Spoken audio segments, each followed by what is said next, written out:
gotta throw this over here. There we go. Okay.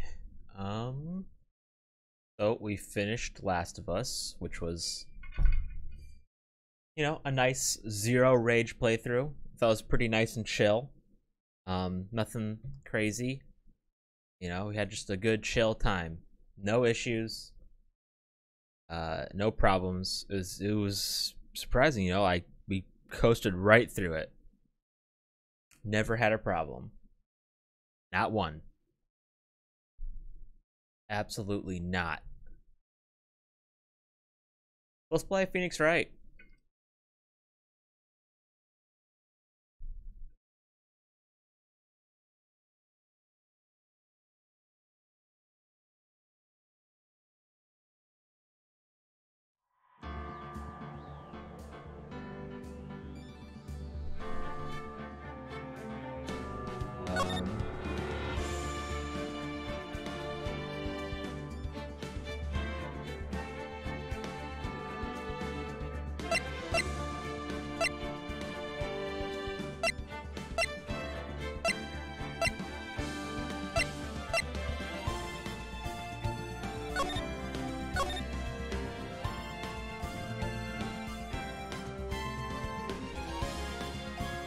Cool.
All right.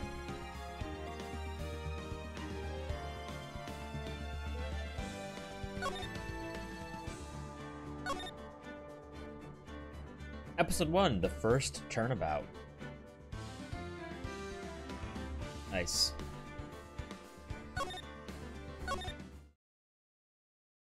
Wait, now my fucking...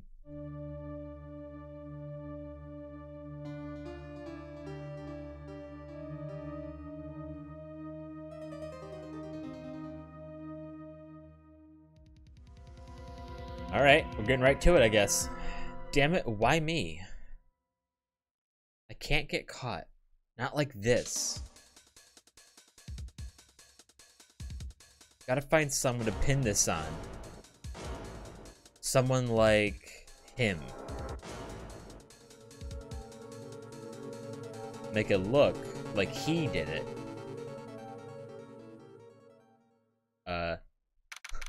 Okay.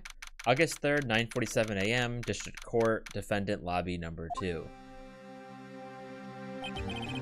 Boy, am I nervous. Right. Hey there. Hiya, Chief. I'm glad I made it on time. Well, I had to say, Phoenix, I'm impressed. Not everyone takes on a murder trial right off the bat like this. It says a lot about you, and your client as well. Thanks. Actually, it's because I owe him a favor. A favor? I mean, you knew the defendant before this case? Yes. Actually, I kind of owe my current job to him. He's one of the reasons I became an attorney. Oh, that's news to me. I want to help him out any way that I can. I just really want to help him. I owe him that much. It's over. My life, everything, it's all over. Is that your client screaming over there? Yeah, it's him. Death, despair. Already, guys? Really? How far do we get into the game? Oh, I'm gonna do it. I'm gonna die. It sounds like he wants to die. Yeah. Nick. Hey there, Larry.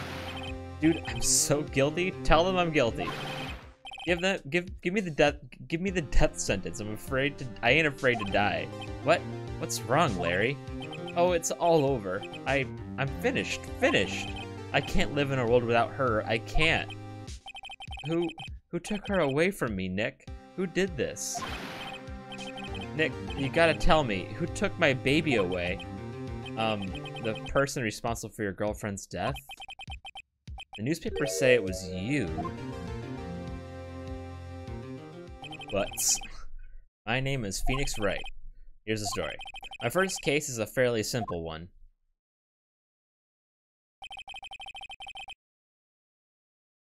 A young woman was killed in her apartment. The guy that they arrested was the unlucky sap dating her.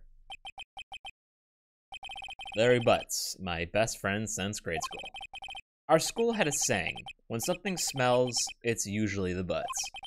In the 23 years I've known him, it's usually been true. He has a knack for getting himself in trouble. One thing I can say, though, it's usually not his fault. He just has terrible luck. Hardcore swamp ass. But I know better than anyone that he's a good guy at heart. That I owe him that and I owe him one, which is why I took the case. It's to clear his name. And that's just what I'm going to do. August 3rd, 10 a.m., District Court, courtroom number 2.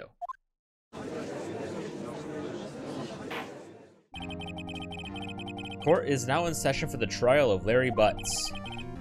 The prosecution is ready, Your Honor. The defense is ready, Your Honor. Mr. Wright, this is your first trial, is it not? Yes, Your Honor. I'm a little nervous. Your conduct during this trial will decide the fate of your client. Murder is a serious charge. For your client's sake, I hope you can control your nerves. Thank you, Your Honor. Mr. Wright, given the circumstances, I think we should have a test to ascertain your readiness. Yes, Your Honor. Hands shaking, eyesight fading. The test will consist of a few simple questions. Answer them clearly and concisely. Please state the name of the defendant in this case. That would be Larry Butts. The defendant? Well, that's Larry Butts, Your Honor. Correct. Just keep your wits about you and you'll do fine. Well, thank God I knew that. Next question. This is a murder trial. Tell me, what's the victim's name? I know this one. Glad I read the case report cover to cover so many times. It's... wait. Uh-oh. Buddy. Dude. No way, I forgot. I'm trying a total blank here. Phoenix, are you absolutely sure you're up to this? You don't even know the victim's name? Oh, the victim? Of course I know the victim's name. I, just forgot. Temporarily. I think I feel a migraine coming on. Look, the victim's name is listed in the court record. Just press tab and check it at any time, okay? Remember to check it often? Do it for me, please. I'm begging you. Mr. Wright, who is the victim in this case? It's Mia. Mia Fey? What? How can I be the- oh, sorry, that's you. I bet. I'm fucking up already. Oh, right, sorry, it was the first name that popped in my head, and the court record, right. Remember to use it when you're in a pinch. Yeah, I'm on it. Sydney. Let me ask that one again. Mr. Wright, who's the victim in this case? It's... fuck! Which one? Which Sydney is it?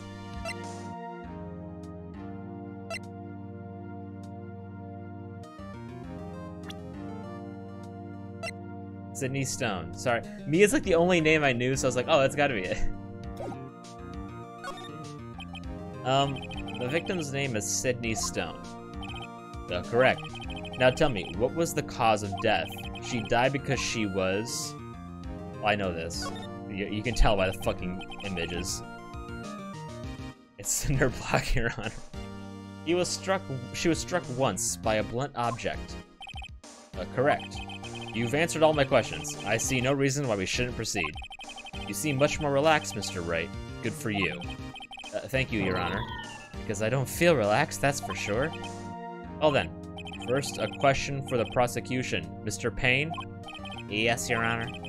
As Mr. Wright just told us, the victim was struck with a blunt object. Could you explain to the court just what that object was? The murder weapon was the statue of the Thinker. It was found lying on the floor next to the victim. I see. The court accepts it into evidence. Statue added to the court record. You know, this is supposed to happen before all the...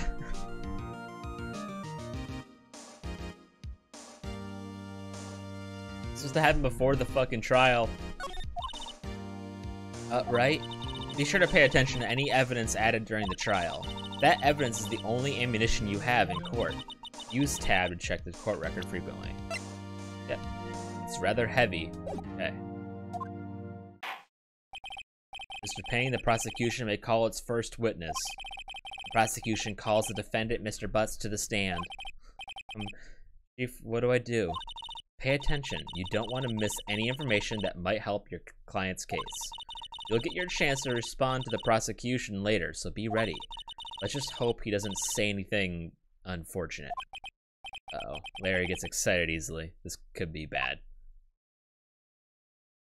Oh god. Larry, don't look Larry looking confident just makes me less confident. Ahem. Mr. Butts, is it not true that the victim had recently dumped you? Watch it, buddy. We were great together. We were Romeo and Juliet, Cleopatra and Mark Antony. Didn't they all die? I wasn't dumped. She just wasn't taking my phone calls or seeing me. Ever. What's it to you anyway? Mr. Butts, would you describe it? What you describe is generally what we mean by dumped. In fact, she had completely abandoned you and was seeing other men. She had just returned from overseas with one of them the day before the murder. What do you mean, one of them? Lies, all of it, lies. I don't believe a word of it. Your Honor, the victim's passport. According to this, she was in Paris until the day before she died. Apparently arrived home from Paris on 7:30, the day before the murder. Indeed. She appears to have returned the day before the murder. Dude, no way. The victim was a model, but didn't have a large income. It appears she had several, sugar daddies. Daddies? Sugar? Yes, older men who gave her money and gifts. She took their money and used it to support her lifestyle. Dude. We can clearly see what kind of woman Miss Stone was. Tell me, Mr. Butts, what did you think? What do you think of her now? Right? I don't think you want him to answer that question. Yeah, Larry has a way of running his mouth in all the wrong directions. Should I, stop him? My client had no idea the victim was seeing other men. That question is irrelevant to the case. Ugh. Wince. Dude, Nick, what do you mean irrelevant? That's cheating, she-dog. I'm gonna die. I'm just gonna drop dead. Yeah, and when I met her in the afterlife, when we meet in the afterlife, I'm going to get to the bottom of this. Well, let's continue with the trial, shall we? I believe the accused's motive is clear to everyone. Yeah, it's wait, Judge. Oh boy, this is so not looking good. Next question. You went to the victim's apartment on the day of the murder, did you not? Well, did you or did you not? Well, maybe I did, and maybe I didn't. Oh, he went. Oh, what do I do?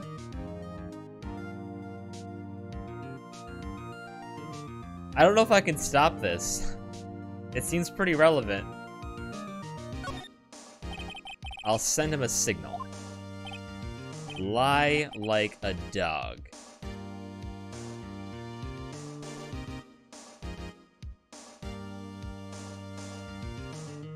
I didn't know we were playing it this fast and loose, guys. Perjury.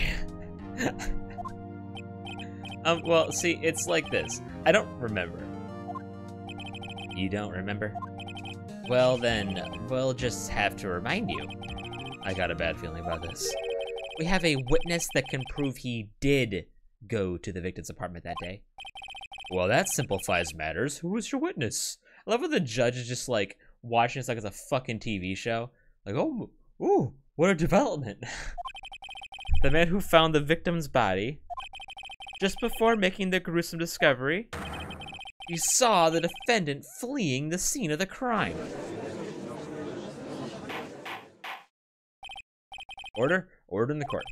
Mr. Payne, the prosecution may call its witness. Oh, yes, Your Honor. This is bad. On the day of the murder, my witness was selling newspapers at the victim's building. Please bring Mr. Frank Sawit to the stand. Oh, God.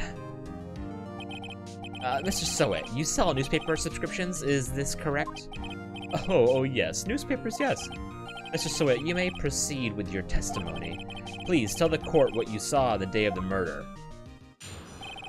Witness account. I was going door to door, selling subscriptions when I saw a man fleeing from an apartment. I thought he must be in a hurry because he left the door half open behind him. Thinking it strange, I looked inside the apartment. Then I saw her lying there, a woman, not moving, dead. I quailed in fright and found myself unable to go inside. I thought to call the police immediately. However, the phone in her apartment wasn't working. I went to a nearby park and found a public phone. I remember the time exactly. It was 1 p.m. The man who ran was, without a doubt, the defendant sitting right over there.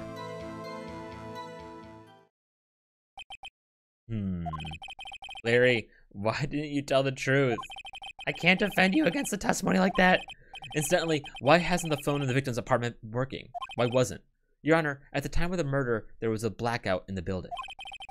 Aren't phones supposed to work during a blackout? Yes, Your Honor. However, some cordless phones do not function normally.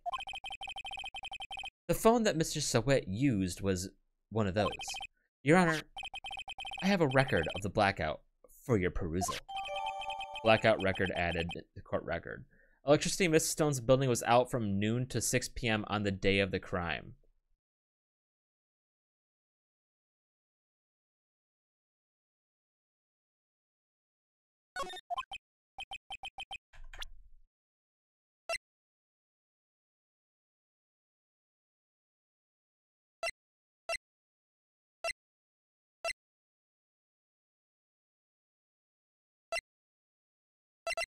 Okay. Okay. Checks out. Okay.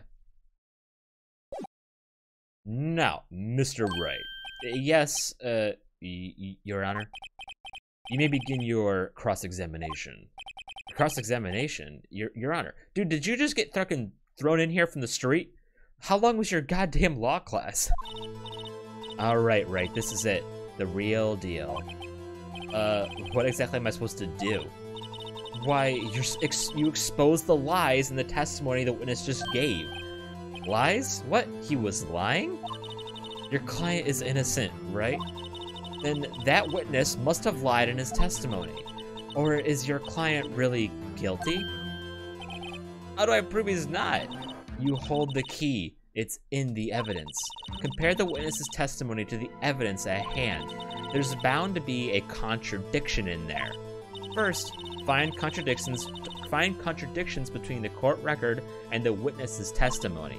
Then, once you've found the contradicting evidence, present it and rub it in the witness's face. Okay.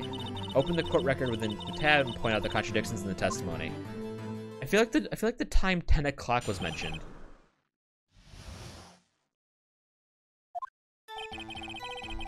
Was going door to door. But he must have been in a hurry because he left the door half open. It's strange, thinking it's strange, I looked inside the apartment. Then I saw her lying there, a woman not moving, dead. I called in fright and found myself unable to go inside. I thought to call the police immediately, however the phone in her apartment wasn't working. I went to a nearby park and found a public phone. I remember the time exactly, it was 1 p.m. Yeah.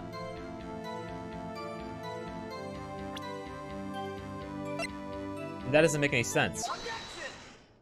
That's what I was thinking. I was like, wait. You found the body at 1 p.m.? You were sure?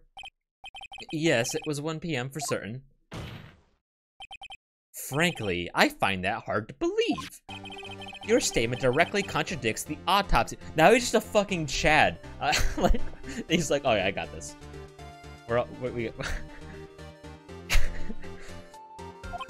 contradicts the autopsy report. The autopsy notes the time of death at sometime after 4 p.m. There was no body to find at 1 p.m. How did you explain this 3-hour? How do you explain this 3-hour gap? Oh, that? Oh, This trial! The witness merely forgot that this is trivial. The witness merely forgot the time. After his testimony, I find that hard to believe. Mr. Sowit, why were you so certain that you found the body at 1 p.m.? Gee, that's a really good question. Great job, Wright. Way to put him on the spot. That's all you have to do. Point out contradictions. Lies always beget more lies. See through one and their whole story falls apart. Oh wait, I remember now. Why, would you care to give your testimony again? Objection! Time of discovery. You see, when I found the body, I heard the time. There was a voice saying the time. It was probably coming from the television. Oh, but it was 3 hours off, wasn't it? I guess the victim must have been watching a video of a taped program. That's why I thought it was 1 p.m. Terribly sorry about the misunderstanding. But what about the blackout? I see. You heard a voice saying time on a taped program. Mr. Wright, you may cross-examine the witness. Yeah, this would be easy. Right? You know what to do. I've got this one. Alright.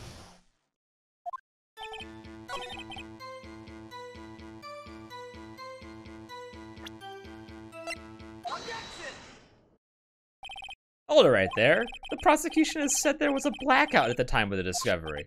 And this record proves it. You fucking idiot. You couldn't have heard a television or a video. It was like battery-powered TV. The defense has a point. Do you have an explanation for this, Mr. Sowit? No, I find it quite puzzling myself. Wait a minute. I remember now, Mr. Sowit. The court would prefer to hear an accurate testimony from the very beginning. The constant contradictions are harming your credibility. That, and you seem rather distraught. My apologies, Your Honor. It must have been the shock of finding the body that should have subsided at this point. Very well, Mr. Sowit. Let's hear your testimony once more, please. Hearing the time. Actually, I don't hear the time. I saw it. Dude, at this point, there was a clock in the apartment, wasn't there? Yeah, the murder weapon. The killer used it to kill the victim. That must have been what I saw. You saw a clock. I guess that would explain it. The defense may cross-examine the witness. Gladly.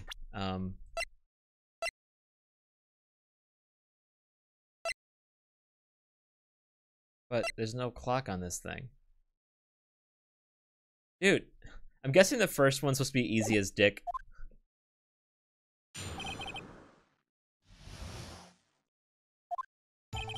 Actually, I didn't hear the time. I saw it. There was a table clock in the apartment. Wasn't there? Yeah, the murder weapon. The killer used it to kill the victim. Bro, we already know this. You are falling apart. Wait just a moment. The murder weapon wasn't a clock. It was this statue. Now, how is this supposed to be a clock? What, with your objections and your evidence, just who do you think you are? Just answer the question, Mr. Sowit. Hey, I saw it there, okay? That's a clock. Your Honor, if I may. Yes, Mr. Payne? As the witness stated, this statue is indeed a clock. The neck is a switch. You just tilt it, and it says the time out loud. As it doesn't look like a clock, I submitted it as a statue.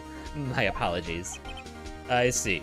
So, the murder weapon was a table clock after all. Dude, Judge, can you fucking please? Well, Mr. Wright, it appears the witness's testimony was correct. This is a clock. Do you have any problems with this testimony now? Yes. He said he saw it. Your Honor, there is a gaping hole in this witness's testimony. The only way he could have known the weapon was a clock was to hold it in his hand. Yet the witness testified that he never entered the apartment. Clearly a contradiction. Indeed. The witness knew it was a clock because he went into the apartment. You're lying. You were inside the apartment on the day of the murder. Oh yeah? Prove it. Prove I went in there. I'll do better than that. I can prove you were the one who killed her. You struck her with the clock, and the shock of the blow triggered the clock's voice. That was the sound you heard. Order in the court. Intriguing. Please continue, Mr. Wright. Yes, Your Honor. This fucking music is a banger, though, dude. Mr. Sawit, the sound must have left quite an impression on you. Understandable, since the murder weapon spoke just as you hit the victim. That voice was burned into your mind. That's why you were so certain about the time. Oh my god. Oh, what's the meaning of this? This is all baseless conjecture. Baseless? Just look at the witness's face. Would the witness care to elaborate? Did you strike the victim with the clock? That day, I never. Look, the clock, no, I heard, I mean, I saw it. Yeah. The face. Shut up. I hate you. It was him, I tell you. I saw him. He killed her, and he should burn. Burn, give him death. Order the court, I say. Your Honor, a moment, please. There's a shred of evidence supporting the defense's claims. Mr. Wright, Your Honor, you claim the sound the witness heard came from the clock. Do you have any evidence? The whole case is riding on this. I'd better think it through carefully. Your Honor, the sound Mr. Sawit heard was definitely this clock. A fact which is clear if you simply try signing the clock. Let's sound the clock now. Here, in this court. Your Honor, may I have the clock? I ask the court to listen very carefully. I think it's 8:25. That's certainly a strange way to announce the time. Well, he is the thinker, after all. So, we've heard the clock. What are your conclusions, Mr. Wright? Mr. Payne, can you tell me what time it is now? It's 11:25. Ah! As you can see, this clock is exactly 3 hours slow. Precisely the discrepancy between what Mr. Sawit heard and the actual time of death. So, Mr. Sawit, try to talk your way out of this one. You forgot one thing. Uh-oh, what's he talking about now? While it may seem that the clock is running 3 hours slow, it proves nothing. How do you know it was 3 hours slow on the day of the murder? If you can't prove that, you don't have a case. He's right. How am I supposed to prove that? Damn it, I was so close. Mr. Wright, it seems you lack the critical evidence to support your claim. Yes, Your Honor. This means I cannot let you indict the witness. Unfortunately, this ends the cross-examination of Mr. Frank Sawit. Yeah, I come all the way down here to testify and look at what happens. You treat me like a criminal? A criminal! You lawyers are all slime. Let's had him. Sorry, Larry. I failed you. There's nothing I can do about it now. Not so fast, Mr. Sawit. Mia, I mean Chief. Listen up, Wright. Don't throw this one away. Not like this. Think. But Chief, it's over. I can't prove the clock was slow the day of the murder. Nobody can prove that. Well, yes, but that doesn't mean you can't still win. Try thinking out of the box. Don't waste time doubting the facts. Assume the clock was 3 hours slow and think it through. Ask yourself, why was the clock 3 hours slow? Figure out the reason and you'll have your proof. Right, Mr. Right? Oh my god. Can you think of a reason as to why the clock would be 3 hours slow?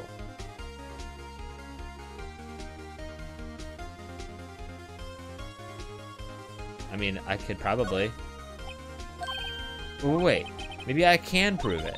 You must have evidence somewhere that can prove it, Wright. Find it and let them have it. Well, Mr. Wright, you said the clock was already running slow on the day of the murder. Have you found evidence to support this claim? Of course. There is a piece of evidence in the court record that can prove my claim beyond a doubt. Ha! Tough words. Let's see you pull this one off. Let's see this evidence that proves why the clock was running slow.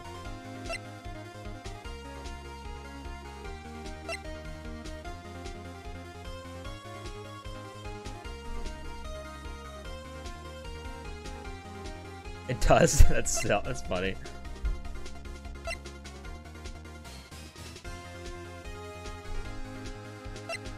Honestly, I'm not exactly sure. So, it's battery powered.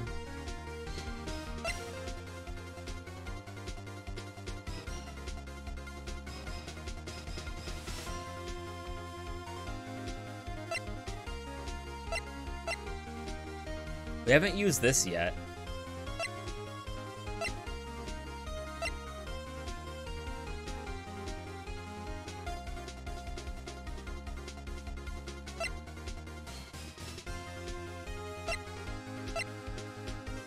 I mean, is it battery powered? I would guess, because it operated. I don't think we plugged it in. They never said that.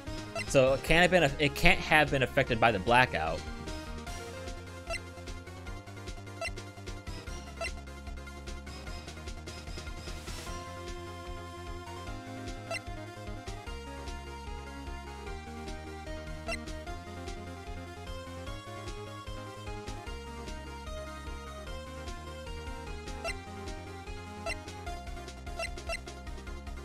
I don't know, is it this? The victim had just returned home from abroad the day before the murder. As we all know, the time difference between here and Paris is 9 hours. I didn't know that.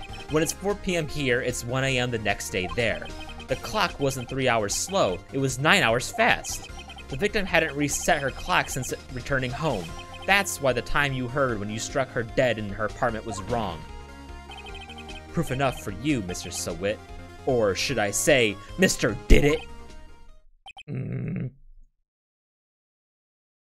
Oh, he fucking frothed.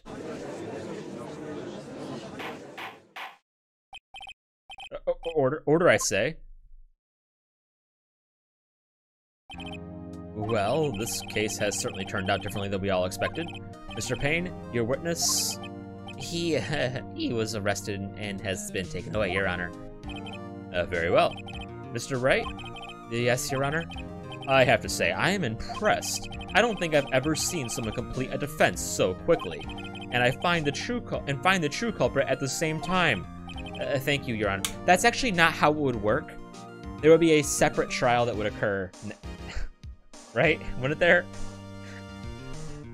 Like the trial for Butts is all done. They would open up another trial, right? For Sowit? Right? Like, I don't know.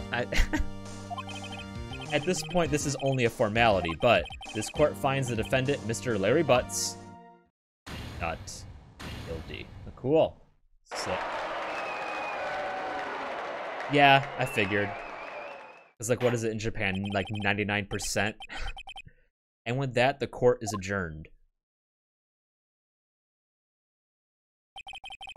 It turns out that Frank Sowit was a common burglar. He posed as a newspaper salesman to check and see when people were out of the house. That day, when Larry went to her apartment, the victim wasn't home. After he left, Mr. Sowit let himself in to do his dirty work. While he was searching her place, the victim returned. Flustered, Mr. Sowit grabbed the nearest blunt object he could find.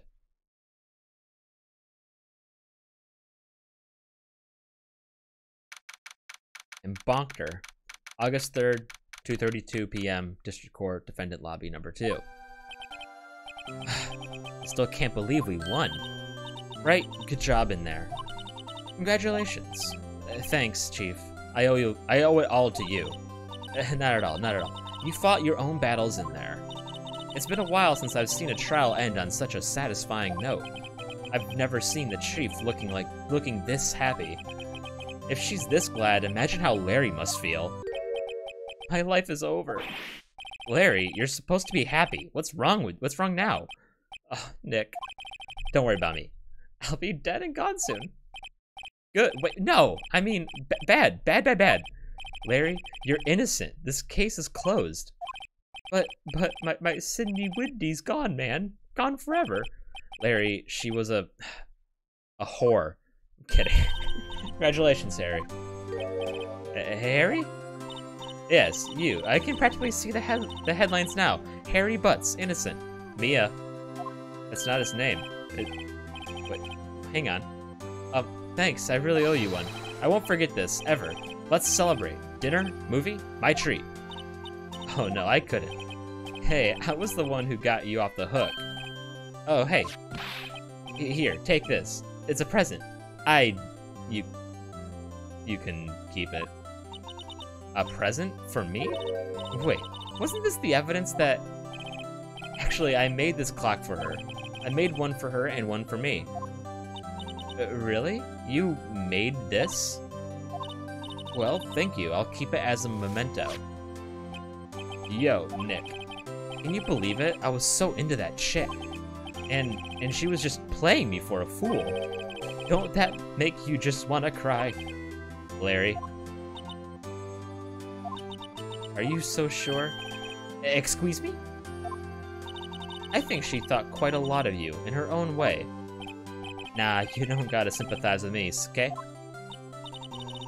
I'm not just sympathizing, really. Isn't that right, Wright? Don't you have something to show your friend? Something that proves how she felt about him? Oh, yeah, right. What the heck is she talking about? I would guess it's the fact that she fucking took this all the way to France with her.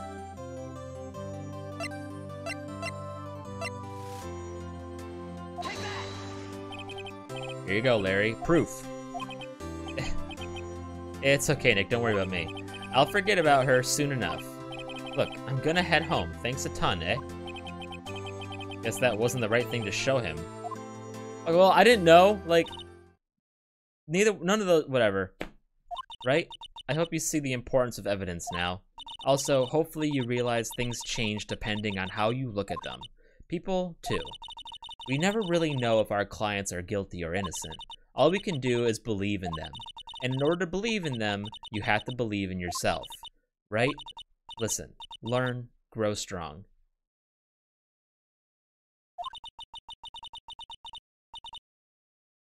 Yeah, never let go of what you believe in. Never. Well, I think our work here is done. Shall we be off? Yeah, I guess so. Say, how about dinner? On me. We'll drink a toast to innocent butts. Yeah. Oh, speaking of Harry, you were saying part of... Why are you calling him Harry? You were saying part of why you became a lawyer was because of him. Yeah, part at least. You'll have to tell me more about it sometime. Maybe over drinks. And so my first trial came to a close. Larry slapped me on the back and said, "Gee, Nick, it's good to have friends, but I'm pretty sure he's not going to pay us, unless you count the clock he gave Mia. He's gonna pay us." I didn't know then, but that clock was soon going to be at the center of another incident. And my promise to tell the chief about me and Larry would be one promise that I wouldn't be able to keep. Dude, does fucking Mia die? That was the shortest trial ever. A brand new episode has been added.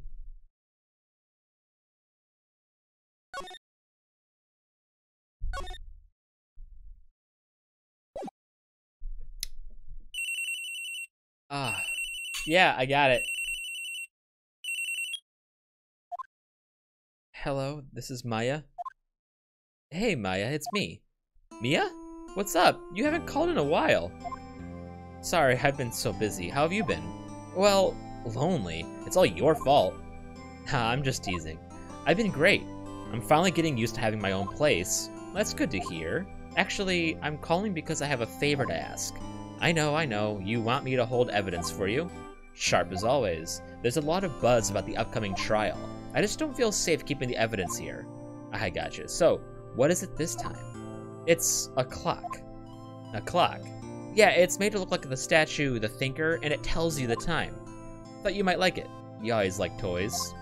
Hey, I'm not a little girl anymore, sis. Now, you know I'm only teasing.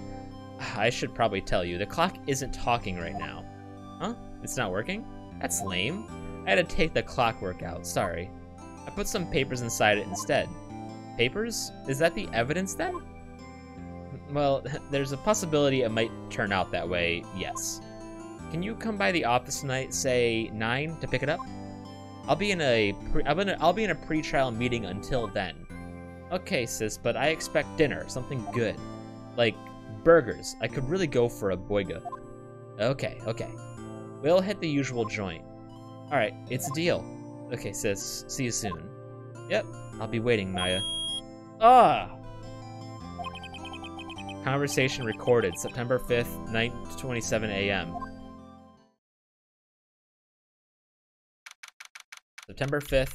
We just skipped my birthday. Thanks, guys. 8:57 Faye & Co. Law Offices. Now, Miss Faye, I'll take what's mine, the papers. I'm sorry, but I can't give you what I don't have. Miss Faye, you are a poor liar. Why, I see it right over there. That must be the thinker that swallowed those papers. How could you know? Oh, you are not what the fuck? Cogniferous of my background? Gathering information is my business, you see. I should have been more careful. Oh, my dear Miss Faye, I'm so very sorry. But I am afraid I must ask you for one more thing. Your eternal silence. Farewell, Miss Faye. Dude, are you kidding? Oh my god. You know, it's really weird they're showing us the killers. Red, white, blue.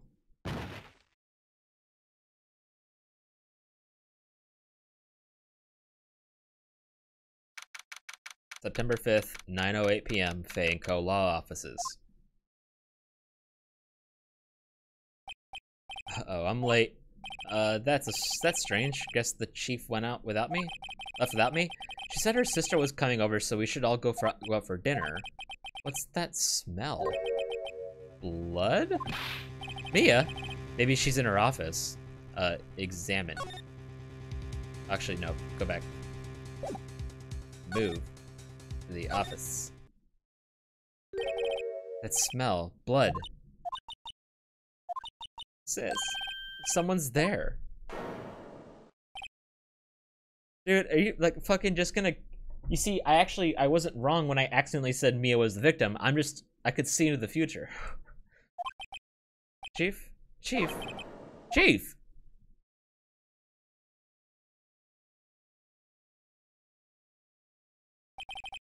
So who's gonna be our busty sidekick now?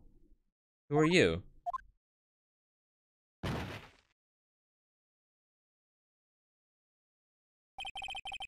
A strange girl dropped out cold. I left her lying on the office sofa. I went back to the chief, where she lay under the window. Her body was still warm. I could feel it when I held her shoulder. Then, all too quickly, it began to fade, until finally she was cold. Chief. Examine. It's encrusted with the dried blood. How ironic that this became the murder weapon. Again. I changed it to Persona 4. Again.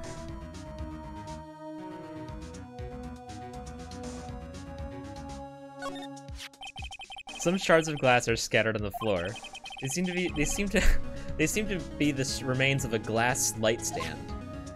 Okay. No clues here. Alright. There's a large building right across from the office. The Gatewater Hotel, a nice, luxurious place. Alright. Chief's chair. A simple, functional design feels pretty good to sit in, too. Thank God we got that. Chief. It's hard to see her like this, but if there are any clues here, she was struck on the head with a blunt object. She probably died instantly. The thinker lying next to her must have been the murder weapon. The thinker added to the court record. The murder weapon looks like a statue, but it's actually a clock made by Larry Butts. There are some glass shards near Chief's body. This must be pieces of the glass light stand lying broken in the back of the room. Broken remains of a glass stand, broken beyond all recognition. Nothing else that seems like a clue here. A piece of paper? It must have fallen from Mia's hand. What could it be?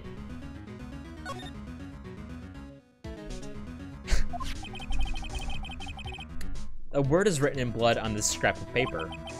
Maya. Did Mia write this? This piece of paper is a receipt from a department store, dated yesterday. Receipt added to the court record. I think that's enough snooping around for now. I better call the police and find out what that girl was doing here. Okay. What's slide? Oh.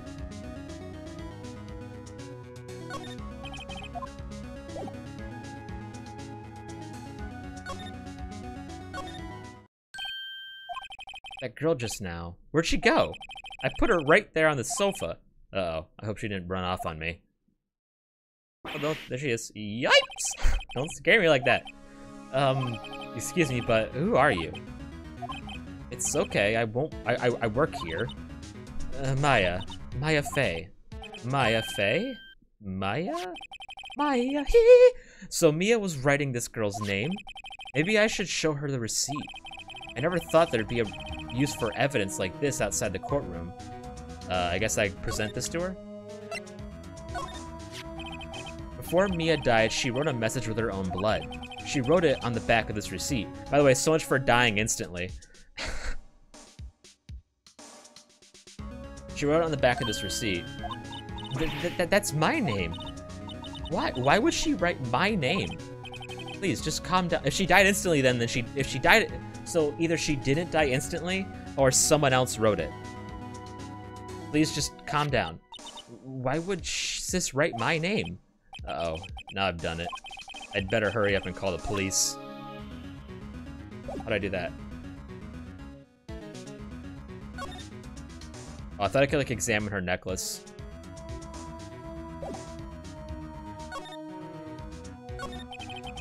She seems to be in shock. I don't want to disturb her, but I have to know. Excuse me. Can you tell me what happened? I came in, the room was dark, and sis... So she was already dead. So, you're the chief's sister. I'm her younger sister. And you were here visiting this late at night? Yes, she said she wanted me to keep some evidence for her. Evidence? Yes, it was that clock. It was the thinker. Okay. Oops.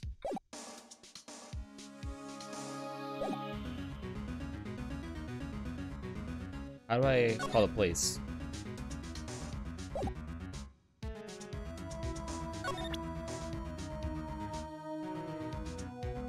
I'm an attorney, check it out. Sorry, I've never seen that before. Okay.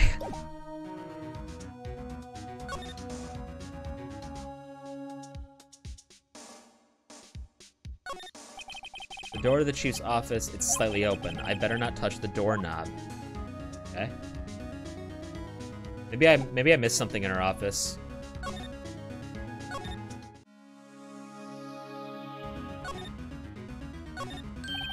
Right, I'd better call the police. There we go. That's funny. A few of the screws on the receiver are missing. Looks like someone was halfway through taking it apart. Police! Please, come quick. What was that? Someone's screaming from the outside the window. She's staring right at me. She's holding a phone in her hand. What the fuck was she wearing? Phone receiver is missing a few screws. I better not use it. Okay. The Fay & Co. ledger book. Everything is written in the chief's ultra neat handwriting. It's a small office, but it makes a good bit of money. No clues here. Surprisingly, the chief was never good with machines. About all she uses PC for was email. She picked up this ancient model at some garage sale for practically nothing.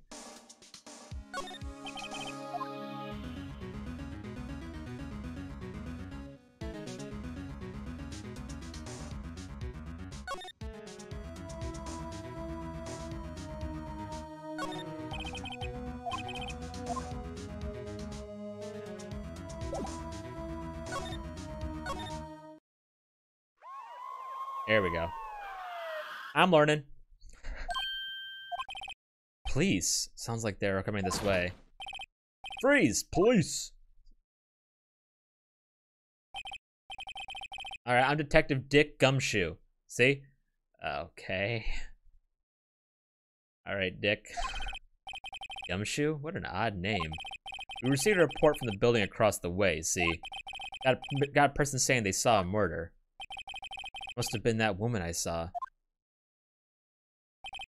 Anyway, don't want either of you moving 1 inch, okay? Great, just great. Maya, wait. She wouldn't have... Whoa. Excuse me? This word Maya here mean anything to you? That's my name. What? The victim drew this here note in her own blood, see? With her dying breath, she wrote down the killer's name. Killer? I'm not... Case closed. You're coming down to the precinct, man. What? Nice cop. Or detective, I guess. I guess they just bring detectives in for... Okay. Mia's younger sister, Maya, was arrested on the spot. I was taken in for questioning and didn't get out until the next morning. My eyes were heavy, but I couldn't sleep. I sat around waiting for visiting hours to begin at the detention center. I had to talk to Maya as soon as possible. September 6th, 9:07 a.m., detention center, visitors room. Wow, they have poor Maya locked up like a criminal. Oh, it's you, the lawyer. Good morning. Good morning. She looks so tired. Are you going to be my attorney? Well, that's what I wanted to talk to you about.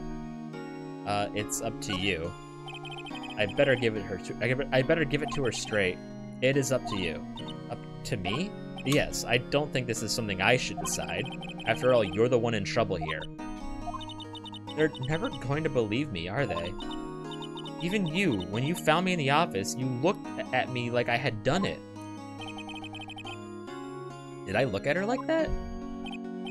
No, I never thought. It's okay, I understand. And I've also heard about you. Heard? Heard what about me? I was talking to my sister on the phone the other day. Today was my junior partner's first time in court. Wow, really? How'd that go? It was quite the scene. Honestly, I was on edge the whole time. It's been a while. So he crashed and burned? He's a genius. One of those strike fear into the hearts of evil types. The only thing he's lacking is experience. Huh. Sounds like it was fun. Well, I know who so fucking Christ, dude. Well, I know who to go to if I ever get into trouble now. I don't know, Maya. I think you might want to wait. Give him 3 more years. That is, unless you want to be found guilty. Thanks, Mia. That's what she said. I'm sorry. I didn't mean to insult you. No, it's okay. It's true, I guess. But at the same time, I can't just sit by and watch. When I think of the person who did this to Mia, I know. This guy's got a very ill-fitting shirt. There's something I've been wanting to ask you. Yes? What's with that outfit? Oh, this? This is what all acolytes? I think it's acolytes. Acolytes wear. It's my uniform, you could say. Acolytes? Like people in religious training? What is it you do? Oh, it's nothing strange, really. I'm a spirit medium in training. A spirit medium? I'm pretty sure that qualifies as strange. Did you tell me about the day of the murder? Yes. Let's see. That morning, I got a call from my sister. She wanted me to hold onto a piece of evidence for an upcoming trial. Evidence? Yes, that clock shaped like the thinker. The one Larry made. How could that have been evidence in a case? Right. She said something about that. I remember. Do you want to hear it in her own voice? Her own voice? Yes.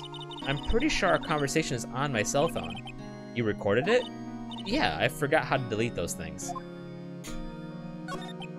So, you say you have a conversation with your sister on your cell phone? Let's hear it. Right. Oh, I just remembered. That detective took my cell phone. Sorry.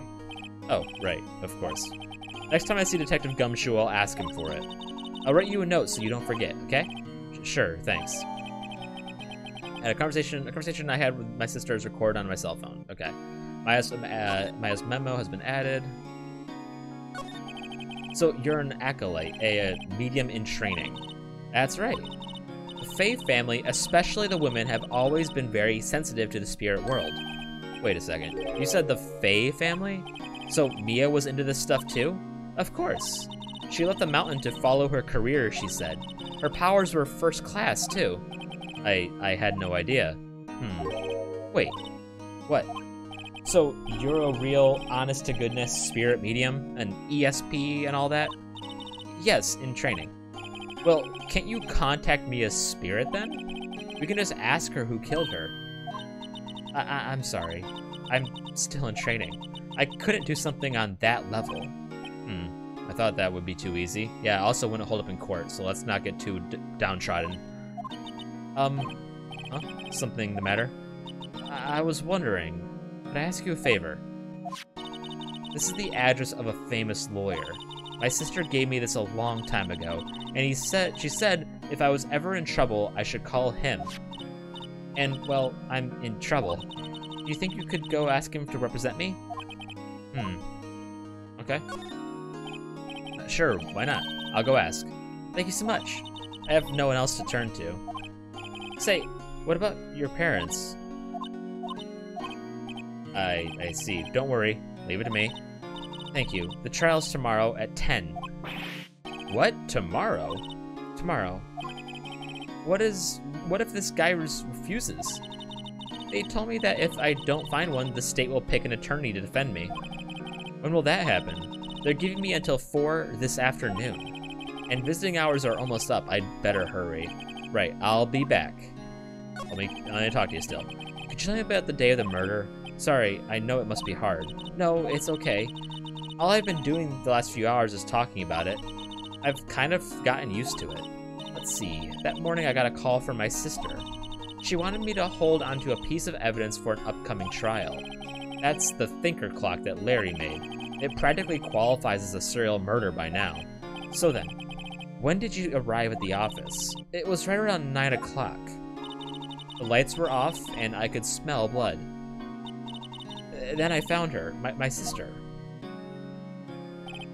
Thanks, Maya. That's all I need to hear for now.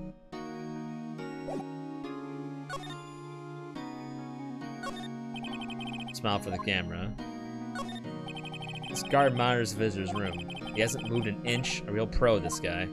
Okay.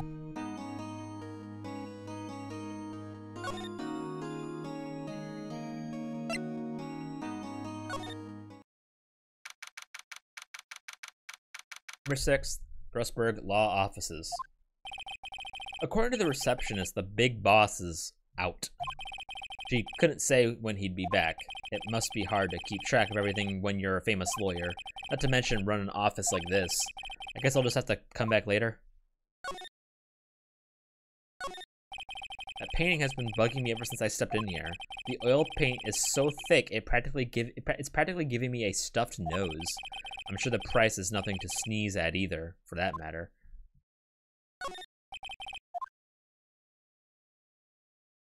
I don't imagine it's like really anything of importance. Expensive-looking mahogany bookshelves filled with expensive-looking books. Funny. They don't look like they've ever been read. Huh.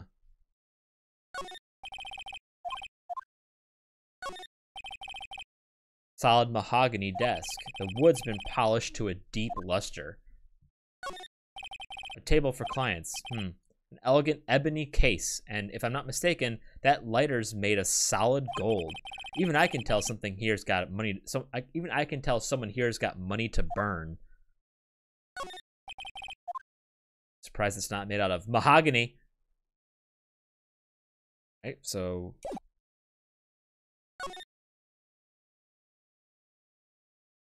should probably go back to her, right? Be like, yo, he's not there. Hey, what is it? Did you meet the lawyer? Sorry, I haven't seen him yet. I see. I better go see if I can find this elite lawyer she's talking about. Oh, I guess maybe Gumshoe's at the law office. The office is full of police officers. They're all busily searching for clues. Hey, you there. This is a crime scene, pal. No trespassing. I'm sorry, don't I know you from somewhere? Wait, you're that Butts guy, aren't you? No, I'm Phoenix Wright. How could anyone mistake me for Larry? Guess I got the wrong name, Mr. Wright. Sorry about that. That Butts guy, he was a killer, and you're no killer, right? He was proven innocent? Right, and you were Detective Gumshoe. Gumshoe, wasn't it? Dick Gumshoe? Right, at your service. Hang on, that's Detective Gumshoe to you, pal. Anyway, get the name right. Don't go calling me Dick. Hey, Dick, get over here. Yes, sir.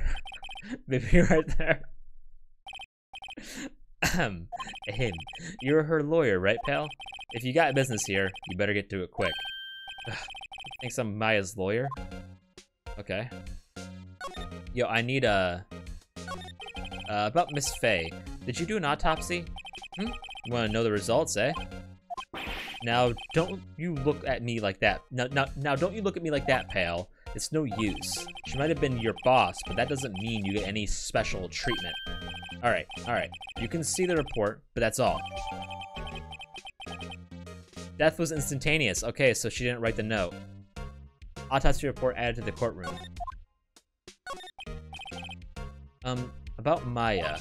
Yeah, I'm looking forward to the trial. Sorry, pal, but this is one trial you aren't gonna win. Why do you say that? The city's put Prosecutor Edgeworth on the prosecution. Edgeworth? I'm sure you know what that means, you being a lawyer and all. Prosecutor Edgeworth. That's right, pal. Mr. Miles Edgeworth himself. Wait, you do know him, don't you? I mean, I do. I've seen the muffled rap music meme video. I know him. He's a feared prosecutor. He doesn't feel pain. He doesn't feel remorse. He won't stop until he gets his guilty verdict.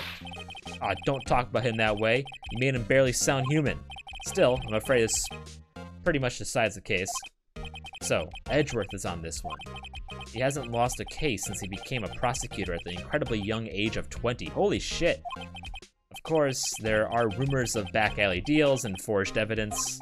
All I know for sure is that Edgeworth hates crime with an almost abnormal passion. I never imagined I'd be facing him so soon.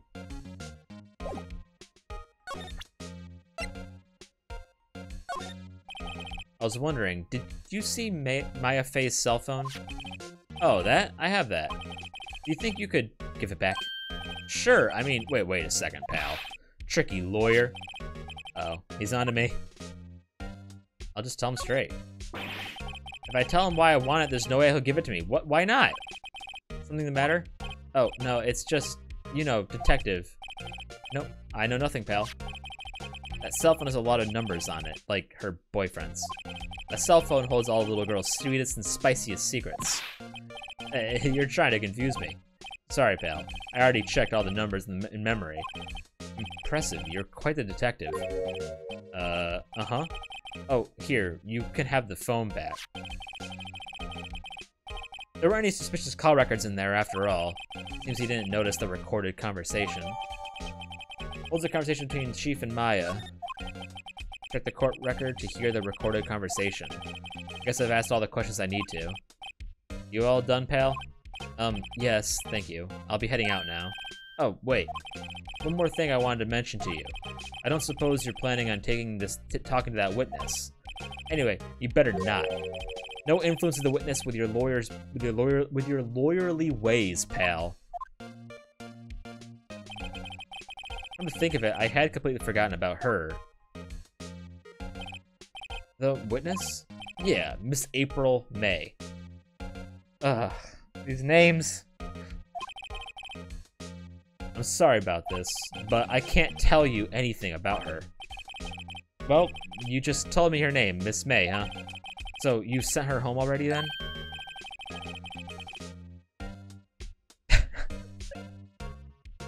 Hun, you're trying to lawyerly tricks on me now. She's not to go outside her room until the trial. So, she's still in the hotel across the way. I guess I should know better than to try to get a detective to leak information. You got that right, pal. Time to pay a visit to Miss May.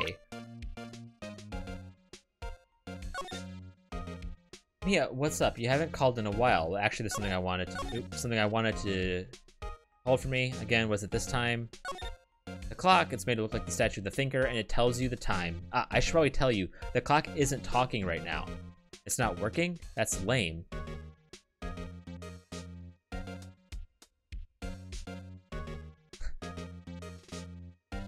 Jesus Christ. I had to take the clockwork out. Sorry, I put some papers inside it instead. Papers? Is that evidence then? I'll leave that one up to your imagination. See you tonight. Sorry, see you tonight at 9. So my guess is that someone, my guess is that Mia's phone is wired.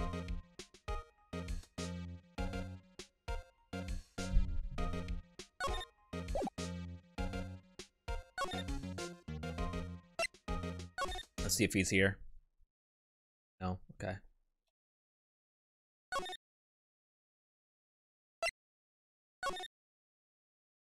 Because there's like tampering being done on the phone, it looked like. September 6th, Gatewater Hotel, room 303. Oh no. Well, hello there, handsome. Hi. Smooth, right? Real smooth. You're the lawyer, aren't you? The detective told me. He said, don't say nothing to that lawyer, pal. Memo to self. Thank Detective Gumshoe for making my job harder. Gee, this is all like something out of a movie. It's all so exciting, I can hardly contain myself. Oh, let me go freshen up so I can look the part of the beautiful eyewitness. I pay the lawyer that has to cross-examine this one. Yeah, it's probably gonna be us. It's a screwdriver stuck in this drawer. I wonder what's inside. Let's take a look. Hey, hey, hey! What are you doing? No touching! Oh, bad boy. You really shouldn't pry around in other people's rooms now. You wouldn't want to make me upset, would you? Upset? I thought she was going to explode for a second there. I wonder what could be inside the drawer.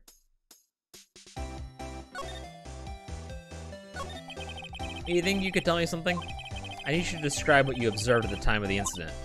Oh, observe. Incident. You sound just like a lawyer in the movies. I like a man with a big vocabulary. You better not encourage her. You know that thing that... You know that thing that happened the other day? The bad thing? What did you see when it happened? I don't suppose you could tell me about it? Pretty please? Let me see. Well, dream on. If you want to know, you'll have to come to court tomorrow, Mr. Lawyer. Oh boy. Could you just... Who exactly are you? Oh, Mr. Lawyer, are you hitting on me? No. Hey, I'm just doing my job here. You know, you're cute when you blush. Believe me, this is the first time in my life I've blushed this much. Right. Can you just tell me what it is you do? Well, no. And you had your little hopes up, didn't you? Oh boy. This girl's a bitch. I hate her. I see, there are 2 glasses on the table. I see there are 2 glasses on the table. Is someone staying here with you? Oh, what amazing powers of observation. You must be one of those famous detectives, like, on television. No, not me. I'm, just a lawyer. Say, Mr. Big Detective, why don't you go look for clues in the garbage, Miss May doesn't like nosy little lawyers. Oh, boy.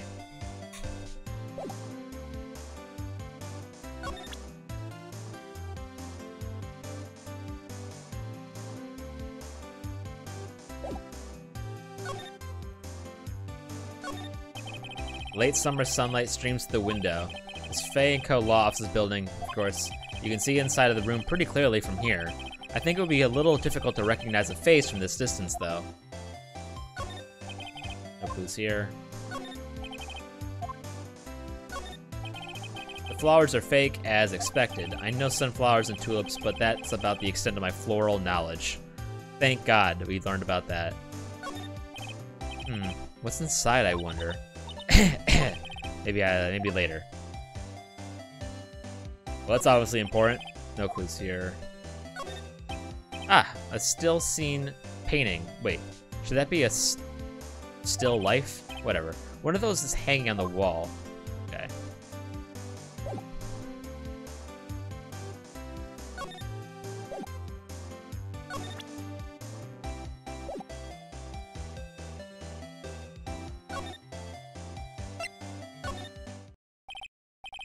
Seems like Mr. Grossberg is out. Well, maybe I should just wait here for him to come back. Ahem! If that wasn't the most over-the-top clearing of the throat I've ever heard. So, you're the one they say has been looking for me? Yes, that's me. He looks even grander than I had imagined. That badge and your collar. Ah, so you're a lawyer, are you now? Yes, well, yes. And what do you want? I'm not particularly busy these days. Please proceed. Not busy? Then how come no one could get in touch with you? Something the matter? You came to see the one and only Marvin Grossberg, did you not? Well, here I am, boy. What do you want? Out with it.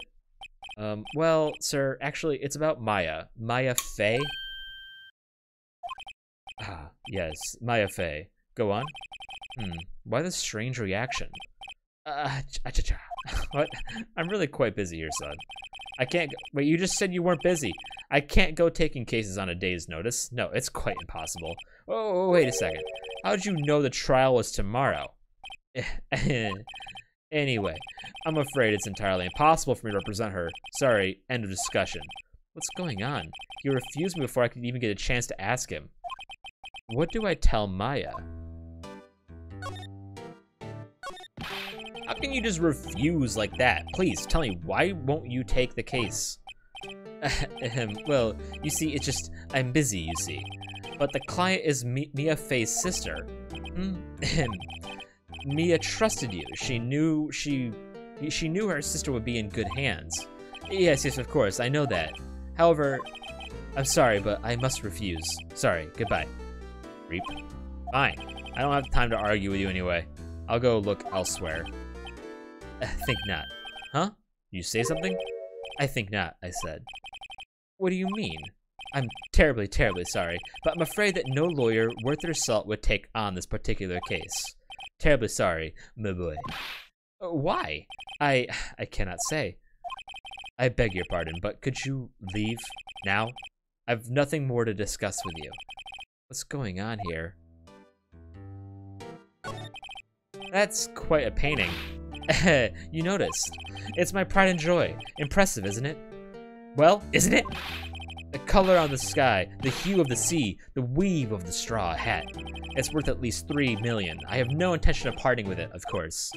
No, I won't sell it, not even to you. I wasn't interested. It's not for sale. I'm not buying. Jeez. How did you know Mia Fay?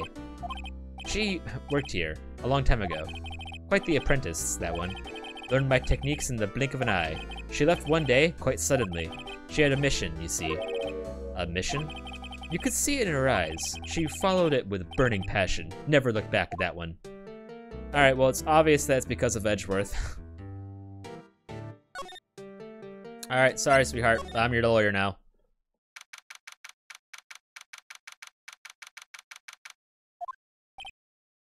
Hiya. Oh, you're back. Did you find the lawyer? Well, what do I tell her? Well, see, just be honest. I really don't think you should use that guy.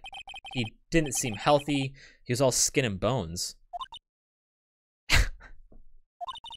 What really happened? You don't mean he refused to help? I see. I've been abandoned then. What about your family? I only had my sister. My father died when I was very young, and I don't know where my mother is. Don't know? So she could still be alive?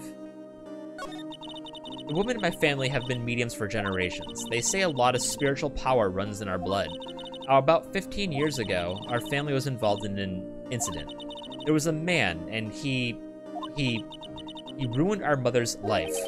Ruined? After that, she disappeared. Several years after that, my sister announced she would become a lawyer, and she left the mountain. So, you live by yourself? Yes, I've gotten used to it. Oh, also, I had to become independent, or I would lose my powers. I feel bad for her, all by herself up in that mountain. So, who was this man? Who, ruined your mother? About 15 years ago, there was an unusual murder case. It made quite a stir. Everyone was talking about it, apparently. The police were running out of leads, and they were getting desperate. Wait, they didn't use a spirit medium, did they? Police convinced my mother to try to contact the victim. Wow, so what happened? The case was solved. We thought. You thought. The man my mother helped the police capture was innocent.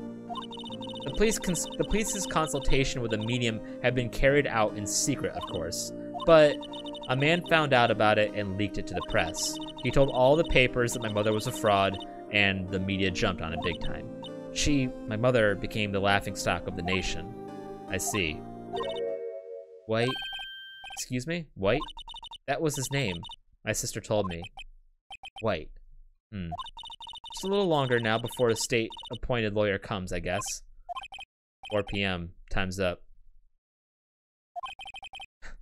Very white. What should I do?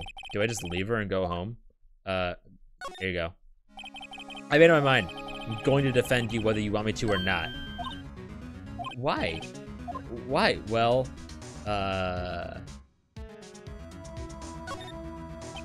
you aren't the culprit. Someone else is. How do you know? I have a hunch. Given the evidence, I would be easily to assume that Maya was the killer. That's not true. But there's something about this whole thing that smells fishy. That witness's strange behavior, was that all an act? And the way that lawyer refused to help out Maya. But more than all that, she has no one left to help her. Nothing is more sad or more lonely than that. I know, I've been there a long, long time ago. Why did I become a lawyer in the first place? Because someone has to look out for the people who have no one on their side. Maya, I won't abandon you. You can count on me. That's so kind of you.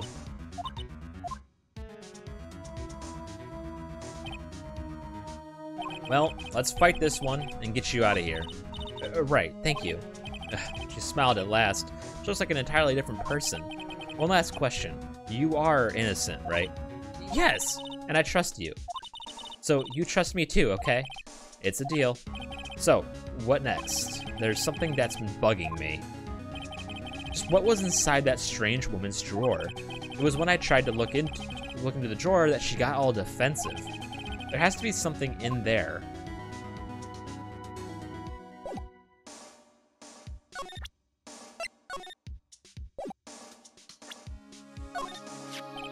Hey, I got your cell phone back. Oh, say, can I listen to my sister's voice? Maya's eyes closed. She listened to every word with such intensity.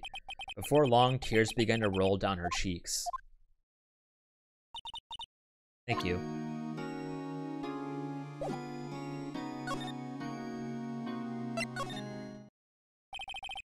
Good afternoon, sir. Excuse me, you are... Ah, I beg your pardon, sir. I am the bellboy of this establishment. At your service, sir. Oh, right. I've come up to deliver room service, sir. Do you know where Miss May might be? Ah, I believe our guest, Miss May, is currently using the, facilities. If you've no need of anything, I'll be taking my leave. Please, stay as long as you like. Enjoy. Yeah. Wait, no, hey. Why does it seem like every time I come here, I end up embarrassing myself? Wait, now's my chance to snoop around a bit. Ah, I almost forgot. Ah, you came back quick. May I ask you to inform Miss May that there is a message for her. Please tell her that Mr. White of Blue Corp phoned. Oh, right, sure. Mr. White of Blue Corp. Where have I heard that name? White. That was his name. My sister told me. White was the name of the guy who ruined Mia and Maya's mother. Could it be all a coincidence? I gotta sneeze.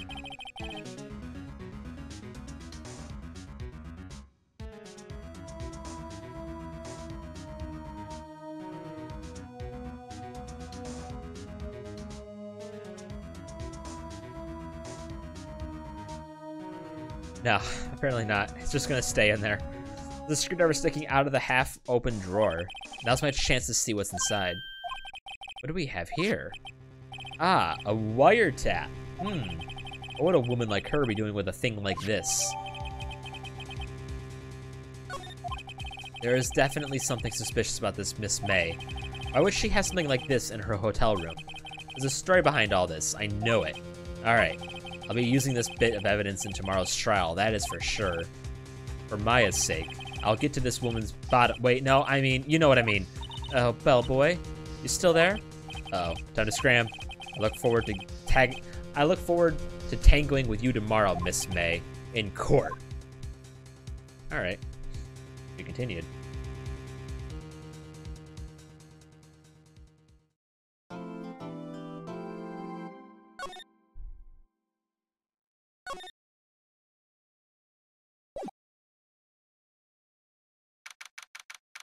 November 7th, 10 a.m., District Court, courtroom number 1. It's the Chad. Edgeworth. Court is now in session for the trial of Miss Maya Fey. Prosecution is ready, Your Honor. The defense is ready, Your Honor. Miles Edgeworth. I better not show any signs of weakness today, or he'll be on me in an instant. Mr. Edgeworth, please give the court your opening statement. Thank you, Your Honor. The defendant, Miss Maya Fey, was at the scene of the crime. The prosecution has evidence she committed this murder, and we have a witness who saw her do it. The prosecution sees no reason to doubt the facts of this case, Your Honor. I see. Thank you, Mr. Edgeworth. Let's begin then. If we may call our first witness, Your Honor. The prosecution calls the chief officer at the scene, Detective Gumshoe.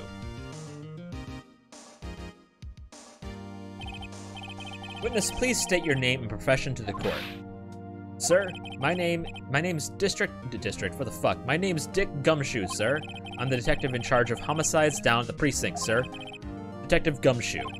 Please, describe for us the details of this murder. Very well, sir. Let me use this floor map of the office to explain. The body was found by the window here. And the cause of death? Loss of blood due to being struck by a blunt object, sir. The murder weapon was a statue of the thinker found next to the body, sir. It was heavy enough to be a deadly weapon, even in a girl's hands. The court accepts the statue as evidence. They're still calling it a statue. Floor plans added to the court record. Okay. Now, detective. Yes, sir? You immediately arrested Miss Maya Fey, who was found at the scene, correct? Can you tell me why? Yes, sir. I had hard evidence she did it, sir. Detective Gumshoe, please testify to the court about this hard evidence.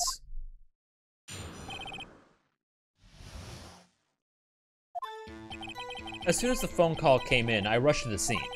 There were two people there already. The defendant, Miss Maya Fey, and the lawyer, Mr. Phoenix Wright. I immediately arrested Ms. Maya Fey. Why? We had a witness account describing her. The witness saw Miss Maya Fey at the very moment of the murder. The very moment you say. Very well. Mr. Wright, you may begin your cross-examination. Yes, Your Honor. Cross-examine what? I couldn't see a single contradiction in that testimony. Whoosh. Smack. What the fuck? Hey, Maya just threw something at me. What's this? When my sister couldn't find any contradictions in a witness' testimony, she would bluff it and press the witness on every detail. The witness always slips up and says something wrong. It worked lots of times. I should have expected Maya would know some of her sister's tricks. Alright, let's give this a try. Something the matter? No, Your Honor. I'd like to begin my cross-examination. All right.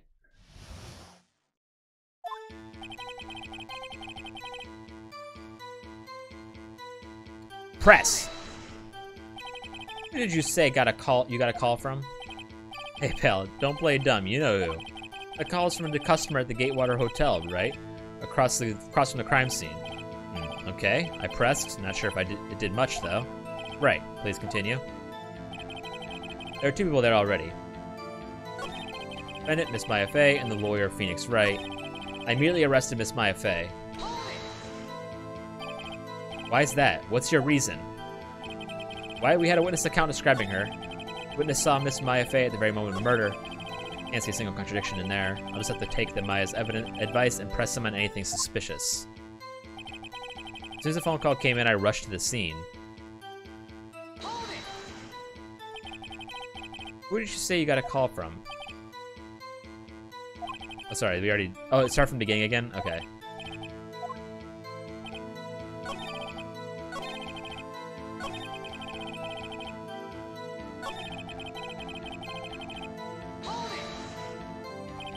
Hold on just 1 second.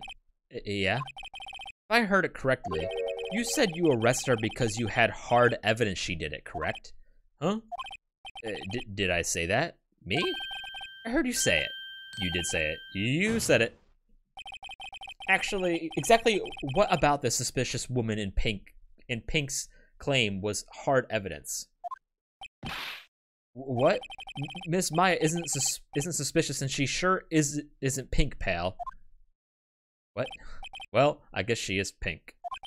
That's enough, Detective Gumshoe. Do you have any more solid proof other than her claims, Detective? I guess pressing can have its advantages. Yes. Sorry, I got the order of things mixed up in my testimony, Your Honor, sir. There's something I should have told you about first, Your Honor. Very well, Detective. Let's hear your testimony again.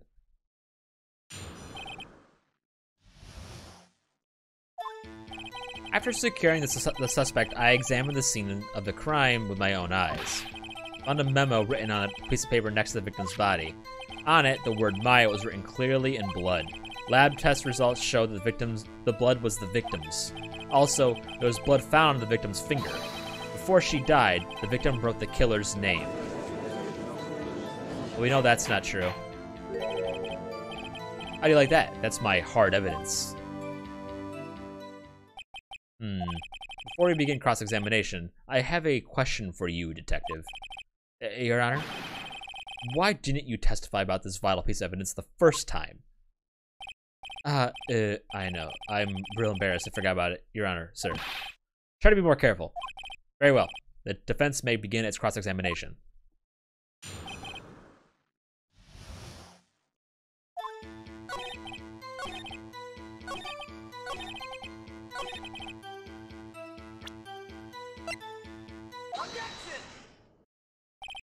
Detective Gumshoe, there's one thing I want you to clarify for me.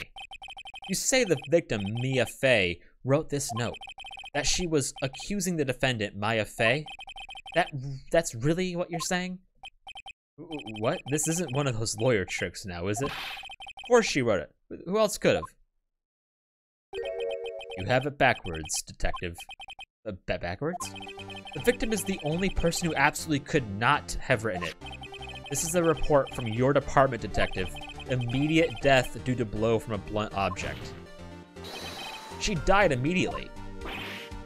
But no butting your way out of this one, Detective. Order. The defense has a point. Someone who died immediately wouldn't have had the time to write anything down. Uh-oh. Mr. Wright. I beg your pardon, but when exactly did you obtain that autopsy report? When?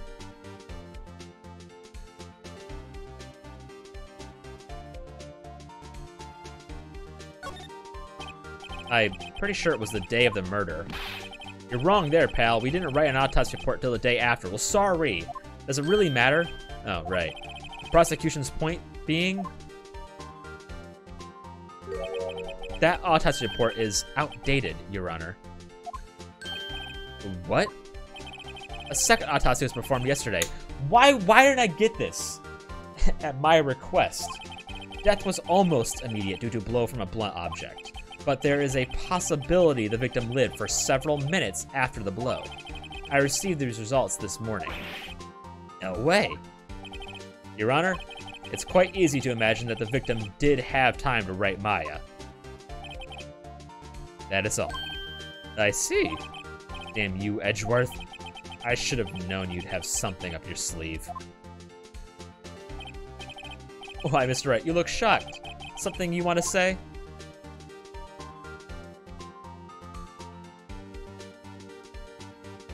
I can only say sham. Edgeworth, you're a fucking sham. Mr. Edgeworth, I've heard there's nothing you won't do to get your verdict. What reason could you possibly have to request a second autopsy report? Mr. Wright, the defense will refrain from personal attacks on the prosecution. No matter, Your Honor. Mr. Wright, say what you will, the evidence in this report is undeniable. Your Honor, I submit this report to the court. Understood. The court accepts the evidence. Died from a blow to a blunt object may have lived for a few minutes after being hit. Okay. Well, Your Honor, the evidence strongly suggests the victim was identifying the killer. I suppose that's the obvious conclusion, yes? Darn, this isn't good. Prosecution would like to call its next witness. This poor, innocent girl saw the murder with her own eyes. Let the witness, Miss April May, take the stand. Exactly what part of her is innocent? Jesus Christ.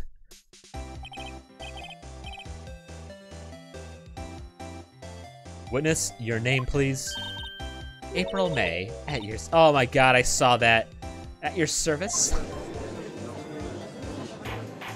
It's like a knockoff Ferris.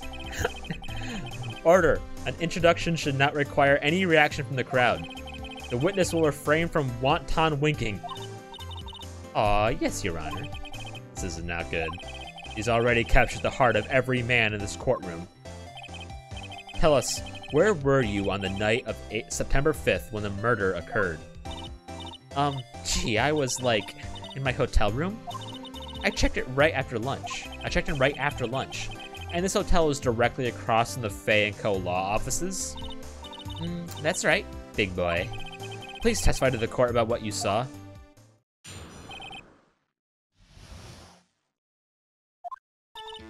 It was like 9 at night. I looked out the window, you know? And then, I saw a woman with long hair being attacked. The one attacking her was the mousy girl sitting in the defendant's chair. The woman, dodged to one side and ran away. But that girl, she caught up to her and she hit her. Then the woman with the long hair, she kind of slumped. The end. That's all I saw. Every little bitsy witsy. Well, Your Honor, I see. It is a remarkably solid testimony.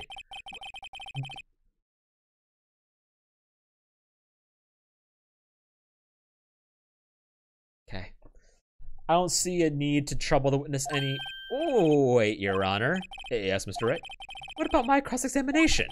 I thought the witness's testimony just now was quite firm. I think you're firm. Mr. Wright, I understand you were Ms. Mia Fey's understudy, were you not? You must know her techniques well.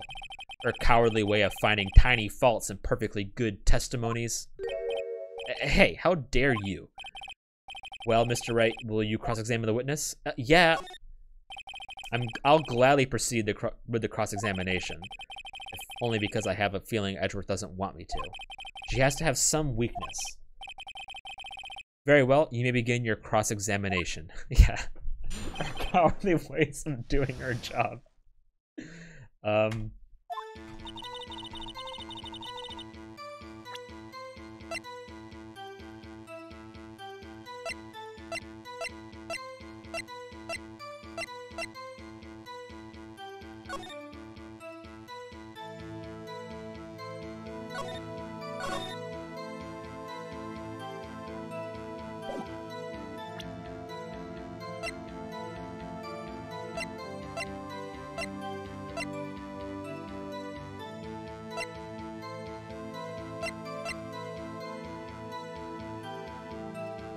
Okay.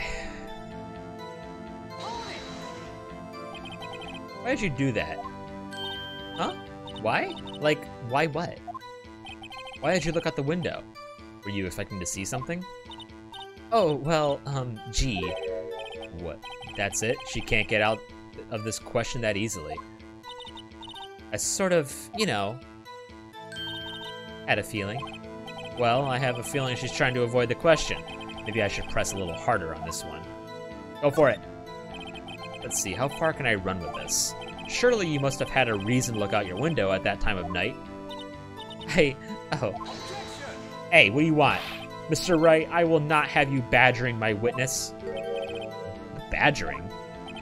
You insist on needling her with these trivial questions. I really don't think it should be allowed.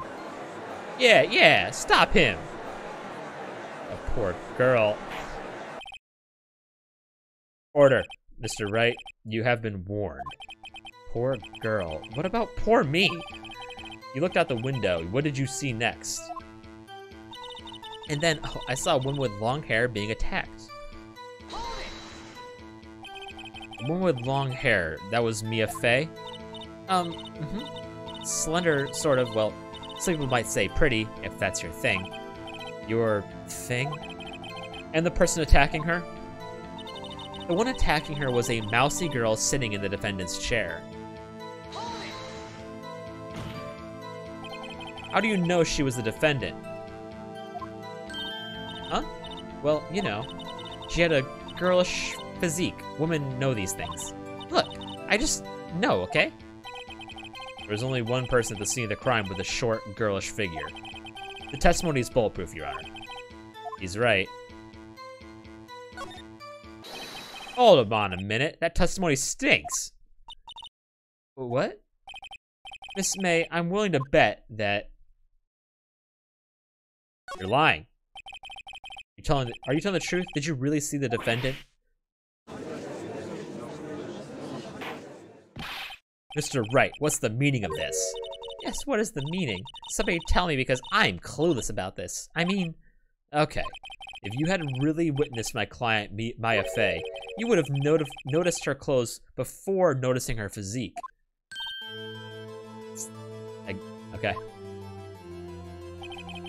No one wears clothes like this on a daily basis except her. And I'm no expert on fashion, but her hairdo looks far from normal to me. However, the witness's testimony mentions neither of these things. The testimony is bogus. But still, we don't know if she was dressed that way the night of the murder. She was, Your Honor. I saw her, and so did Detective Gumshoe. What do you say to that, Miss May? Oh no. What are you trying to say, you mean lawyer? I saw what I saw. I just didn't think all the trifling little details were necessary, darling. Miss May, the court would like to remind you to please omit nothing in your testimony. I'm sorry, Your Honor. I'm sorry, Your Honor. I'll be a good girl, I promise. Your testimony again, if you would. Damn, I almost had her. Alright, we're gonna redo it. I did see everything. I did. The victim, the woman, dodged the first attack and ran off to the right. Then the girl in the hippie clothes ran after her.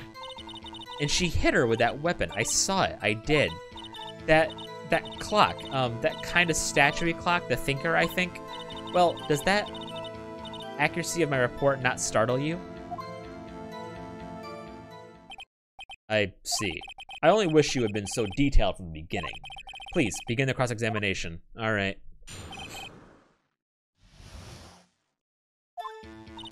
I did see everything. I did.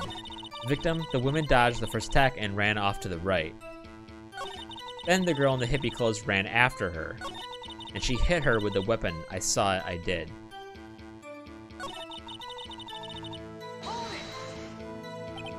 A clock? Didn't this come up in another testimony recently? Well, don't look so sour, Mr. Lawyer. You can't win them all. No, but I have a feeling I'm onto something now. That clock, that statuary clock, the Thinker, I think.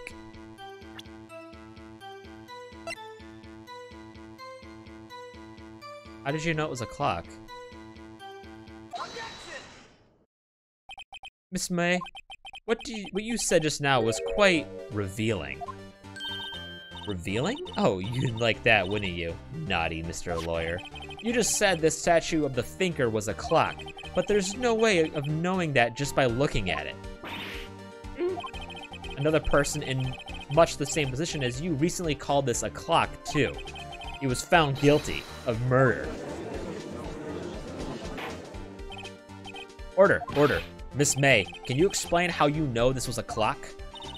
Oh, what the fuck you want? The witness saw the murder with their own eyes. That's all that's important here. The defense is trying to confuse the issue with trivial concerns. Yes, of course. You will withdraw your question, Mr. Wright. But questions are all I have, Your Honor. And as you may recall, I caught the murderers with these questions before. Well, only once. Objection sustained. You may continue with the question the witness. That's close. If you stopped me there, the trial would have been over. What? So what happens now? What happens now is you answer my question. How did you know it was a clock? What? That's because I heard it. Yes, I heard it. It say the time. Nuh-uh. So you've been in the law office of Fay & Co.? No, hey, I didn't say that. Why would I go there? I heard it from my hotel room. The law office of Fay & Co., where the murder took place, is very close to the hotel. She could easily have heard the clock. If it was powered on... Well, Mr. Wright, are you satisfied? Nuh-uh. No, Your Honor. I can't give up now. I'm not satisfied because... she couldn't have heard it. Well, it couldn't have rung. Your Honor, members of the court, it's inconceivable the clock in question rang. It's empty. That clock is missing its clockwork. How could you possibly... Just take a look, right now. Oh. See anything interesting, Your Honor? It is as the defense says. This clock is missing its clockwork. It's quite empty. Mr. Wright, would you care to explain to the court the meaning of this? It's as you can see, the clock was empty. It couldn't have rung. Therefore, this witness is a big, fat liar.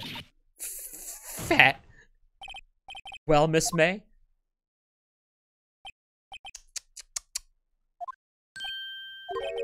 Quite a show you put on for us, Mr. Wright. He knew the clock was empty? Somehow he knew? I'm afraid you've forgotten one thing, however. Indeed, the clock is empty, as you say. It can't ring. However, we must ask, when was the clockwork removed? If it was after the witness heard the clock, then there is no contradiction. That's true. That is a possibility. The clock might have been emptied after she heard it. And that is exactly what happened, Your Honor. I can't present it yet, okay. Well, Mr. Wright, can you prove when the clockwork was removed? Ho-ho, impossible, of course. I have proof. What? Wasn't it you who told me proof is everything? Well, I was listening, and now I'll show you the proof you like so much. Evidence that proves when the clockwork was removed is the fucking phone call. Take a look at this. That's a very cute cell phone. Oh, you have a girly phone. Oh, wait, this isn't my phone. Listen, this is the defendant's cell phone, and it contains a recording. A recording of a conversation she had with the victim on the day of the murder. Order. The defendant's cell phone? This wasn't brought to my attention. You didn't bring the fucking autopsy to me, alright? So you fucking chill out with this crazy eye. Perhaps Detective Gumshoe overlooked it. The good detective better remember he's up for evaluation soon. I gotta say, I'm starting to feel bad for the big fella. Let's hear this conversation. So you just want me to hold on to the thinker for you then? If you could, I should probably tell you the clock isn't talking right now. Huh? It's not working? That's lame. I had to take the clockwork out, sorry. September 5th, 9:27 a.m. Your Honor, I think this makes it clear the clockwork was already gone by the time it was recorded, which was well before the witness even arrived at her hotel. Well, Miss May, would you care to explain to the court? I can save, okay, cool, I can save whenever. Just how did you know that the weapon was a clock? Well, isn't it obvious? I saw that clock before. What store was that again? I caught it. No, it was made by Larry Butts. Oops, I forgot. The witness had seen it before. That makes sense. Does the defense have any objections, Mr. Wright? Yeah, you're damn right I do. The witness claims she had seen it before, but this directly contradicts a piece of evidence already submitted to this court. Well then, let's see it. Please produce this evidence that will prove the witness had not seen the clock before. It's simple. This clock was never in any store, ever. What? A friend of mine made that clock. Only 2 exist in the world, and the one that isn't here is in police custody. Impossible. Everything is sold in stores.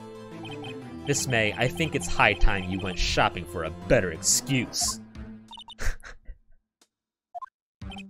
Oh, excuse is not on sale today? Oh god. Oh no. She's letting it all hang. What's it to you, porcupine head? That stupid clock doesn't matter, okay? She did it, and she should die for it. Die! Whoa, let's not get ahead of ourselves. This is a court of law, and the witness will remain calm. Oh. Silly me. Did I, lose it? I guess I did. Scary. Miss May, let me ask. Tell me, how did you know the weapon was a clock? Oh dear. Does the defense have any opinion on this behavior? Okay, this is it. Yes, Your Honor, allow me to explain how I see the truth of the matter. Miss April May, you knew the weapon was a clock because you had heard about it. The witness had never held the clock in her hand. However, she had heard that it was a clock. She heard? That is correct, Your Honor.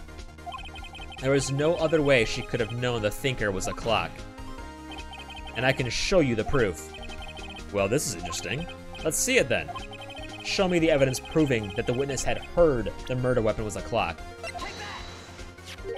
Have a look at this. Oh, I found this in Miss May's room.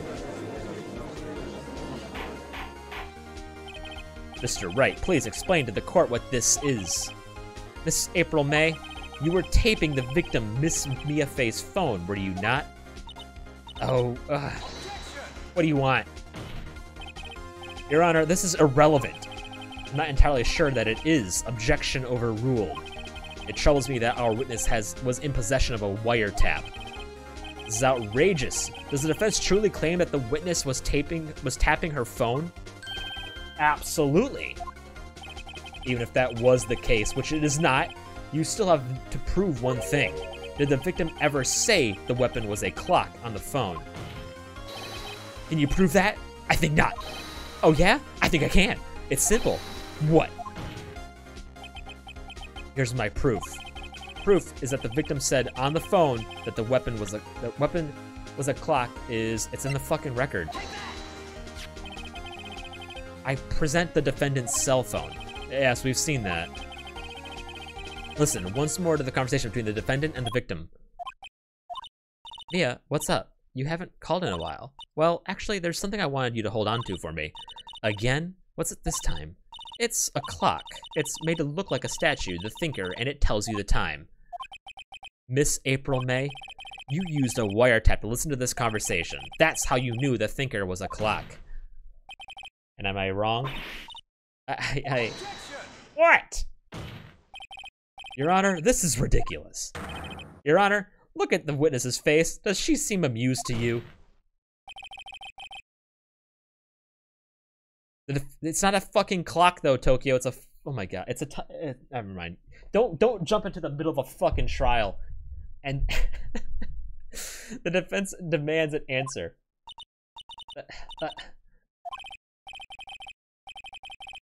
That's what I'm saying. Witness, answer the question. Did you tap her phone? Miss May. Shut up, all of you. You lawyer.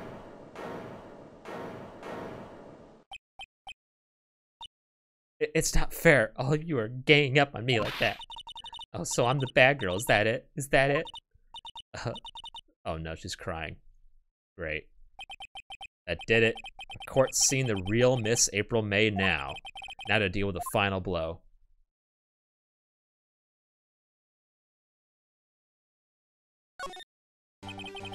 Why did you tap her phone? Answer the question. Do I have to? Isn't this a murder trial? This isn't a tippy-tapping or irrelevant. She's saying exactly what Edgeworth wants her to say. Miss May, you were tapping the victim's phone. I hardly call that irrelevant. While this court does not condone the defense's tone of voice, he has a point. Well, Miss May, do you have any explanation for the court? Can you prove you had nothing to do with this murder, even though you tapped her phone? I'd like to see her pull that off. Mr. Lawyer, I saw that evil grin. You were probably thinking I'd like to see her pull that off, weren't you? Damn, she's good. Well, you're not the first man who's thought that. Well, you're not the first man who's thought that, and of course, I can and will. You can't be serious. No way. Way, I say. Way. Oh, and I assure you, I'm serious, Mr. Lawyer. Okay, so, the killing happened around 9 at night.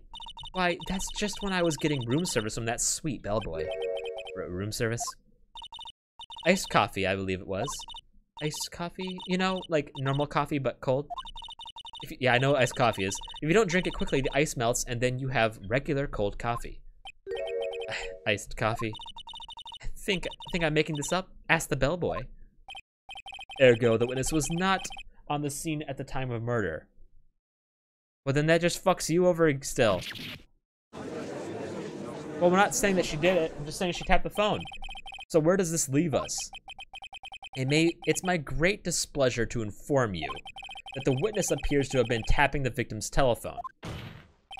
However, that is a separate crime with no bearing on the current case whatsoever. Her testimony stands. She saw the defendant Maya Fey commit murder.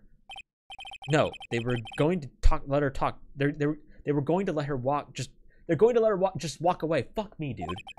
There's no way I can win this unless I tie Miss May to the murder somehow. Well, does the defense have anything to say? Well, come on, think of something. Ring the bellboy. The defense like to call the hotel bellboy as a witness. There's something suspicious here, and I'm going to get to the bottom of it. I think you've sunken quite low enough already. What? I object to calling the bellboy. Why? What's your reason? Because I hold that the wiretapping had nothing to do with the killing. However, if you agreed to one condition, I'll consent to calling this witness. It's not your choice. Condition? If Miss April May's alibi is not called into question after you examine the bellboy, then you'll recognize that Miss April May was not the killer, thus she is innocent. And thereby you must also accept the verdict of guilty for Miss Maya Fey. That is my condition. What? I'd better find something suspicious on that bellboy's testimony.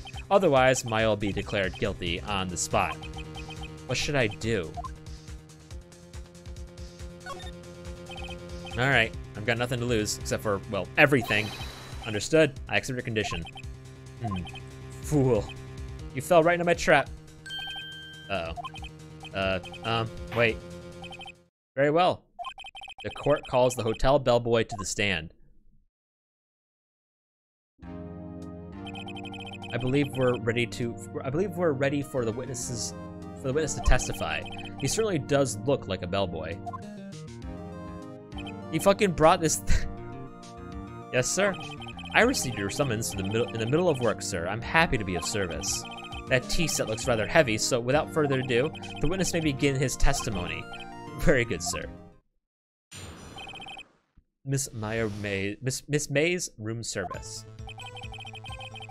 I am head bellboy at the fine Gatewater Hotel, in business for 4 generations. I believe I received a call at 8 in the evening from our guest, Miss May. She asked for an iced coffee to be brought to her at 9 on the dot, sir. I brought it to her at precisely the requested time, of course, and I delivered the iced coffee to our guest, Miss May herself. I see. The defense to begin its cross-examination. Alright, I'm ready. I hope. This is it. If I can't prove Miss May was involved with the murder somehow, May will be finished. May will be finished. Okay.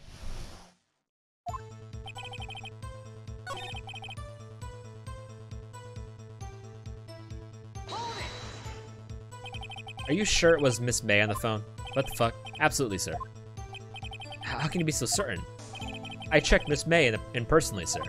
Not only did I see her in all of her stunning radiance, but I also heard her voice. And then I saw them, and I... well, the point being, I remembered her quite well, sir. Yes, what then? She asked for an iced coffee brought to her at 9 on the dot. 9 on the dot, you say? Yes, I confirmed that detail several times. She was watching a program on the TV and wished to drink after she finished, sir. 9, the time of the murder. I brought it to her at precisely the requested time, of course. Precisely 9 o'clock, then? Precisely, exactly, and most definitely, sir, 9 p.m. How can you be so sure? Miss May was quite insistent that be brought then. Oh, bellboy. Teehee, I like iced coffee at exactly 9. Something like that, sir. Therefore, I knocked on her door at the crack of 9, sir. Why would she be so particular about the time?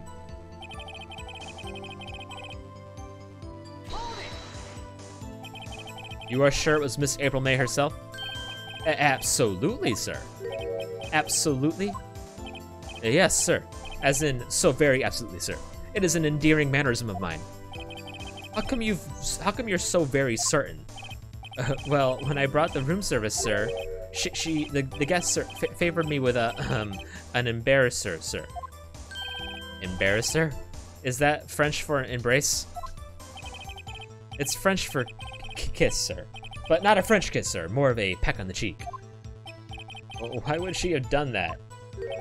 I believe perhaps she was momentarily swayed by my prim demeanor, sir. It was a moment I shall never forget. Sounds pretty fishy to me. I think our Miss May was up to something and wanted the bellboy to remember her. It's no good. There's nothing here. Is that it? Finally, you understand. This bellboy has absolutely no reason to lie. What about last time? Now, if you have any decency, you will end this rather tedious cross-examination here. It was a bit tedious. The witness may leave the stand. I can't let this happen, can I? Protest! Oh, wait, please, wait. Yes, does the defense have something to add? One last question. Let me ask one last question. Your Honor, I must object. This charade of justice has gone on long enough. Now, Mr. Edgeworth. All right, Mr. Wright, I'll give you one more question. That is all. Okay, this is really it. Now this is my last chance. What do I ask him about?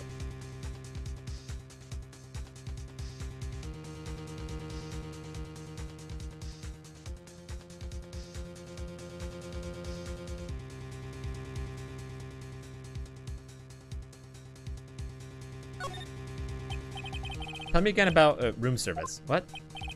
Again, sir? At exactly 9 o'clock, I delivered room service to Miss May in room 303.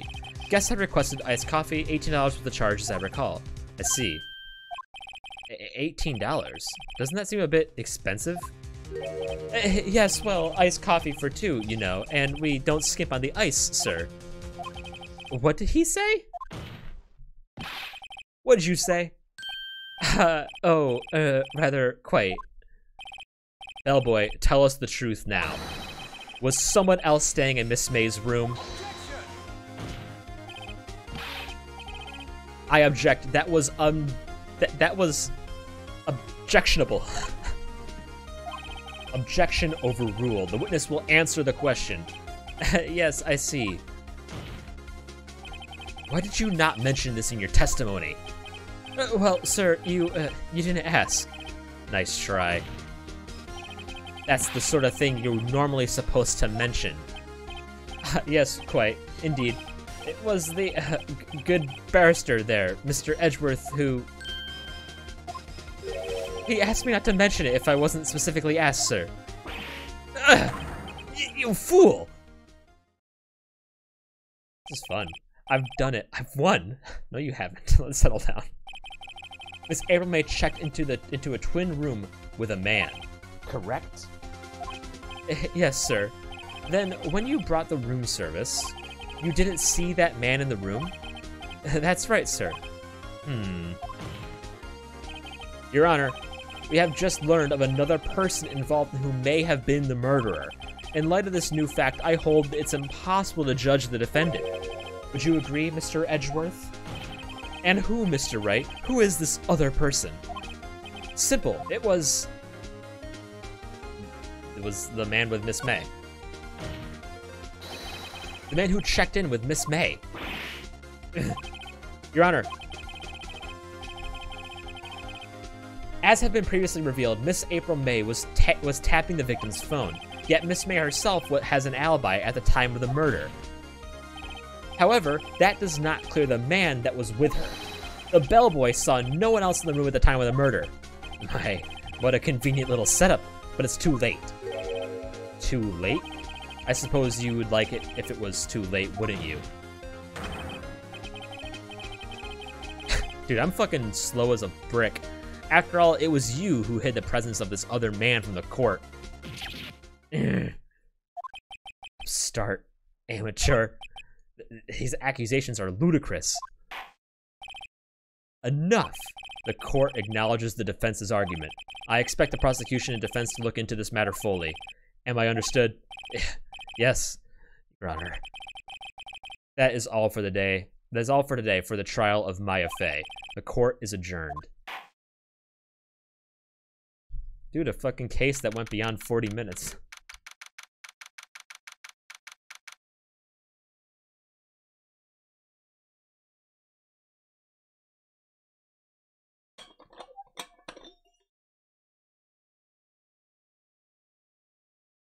There we go.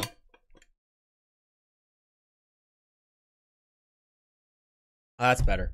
My fucking water bottle was like really hard to drink from for some reason. I fixed it.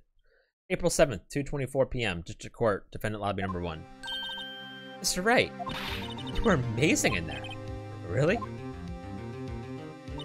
I think I might be your newest fan. Oh, I was just doing my job, you know. Then again, that other attorney was pretty cool too. Huh? The face of his, with his eyes wide and trembling lips.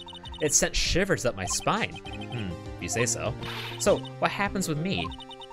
Do I get to go home now? Well... No, I don't think so. Not yet. Oh, I see. But I got a great lead in today's trial. A lead? That man with Miss May, he's the key. Oh, I get it. What happened to Miss May after that, anyway? I heard they arrested her. I guess she's learning her charms won't work everywhere. She's probably at the detention center now. I may have to go down there later. Anyway, this case is far from closed. Yes, sir. I'm going to find out more about this man. Do you think he was the one who... Maybe so. Sis. Don't worry. I'll find him by tomorrow, I promise. I'm counting on you. I asked for a full record of April May's testimony. I thought it might come in handy during the trial tomorrow. But now that I have it, I'm not so sure. Most of her testimony was all lies. In fact, there's only one part that hasn't been stricken from the record. Miss May's testimony has been added to the court. The victim dodged an attack, then ran to the right, but she was struck, caught and struck, yeah. I don't know how much good this will do me at all now. Anyway, time to hit the pavement and do some investigating. Maya doesn't belong in that detention center, and it's up to me to set her free. Alright.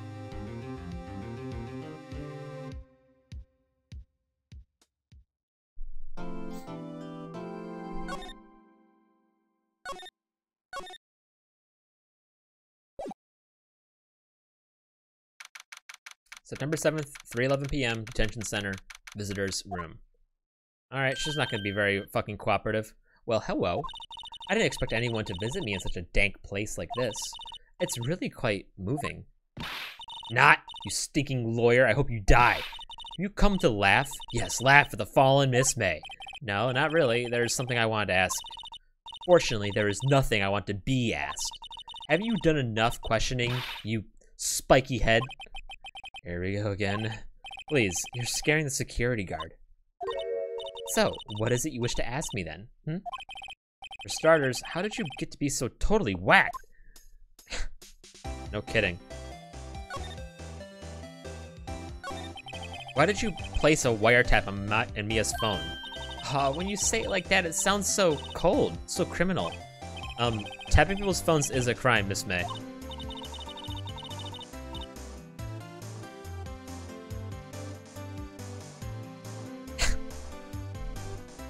Oh, but she's a Fruit Loop. Oh, and I suppose you learned that in lawyer school, Creep. This woman is impossible to talk to. Say, why are you so angry? I mean, you don't look like a bad person. Oh, that does it. Bottom-feeding, scum-sucking lawyer. Bottom? I can't tell. Does she have a thing against lawyers or just against me? About the man you stayed with in your hotel room. Can you tell me about him? Where is he? Come on. No way, Jose. Maybe if I had something to get her to talk. Do I have anything?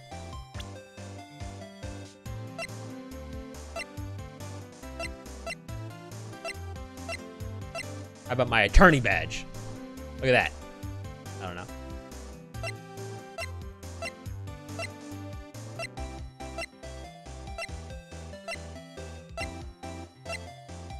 Dude, Edgeworth is only 24? Fuck. Okay.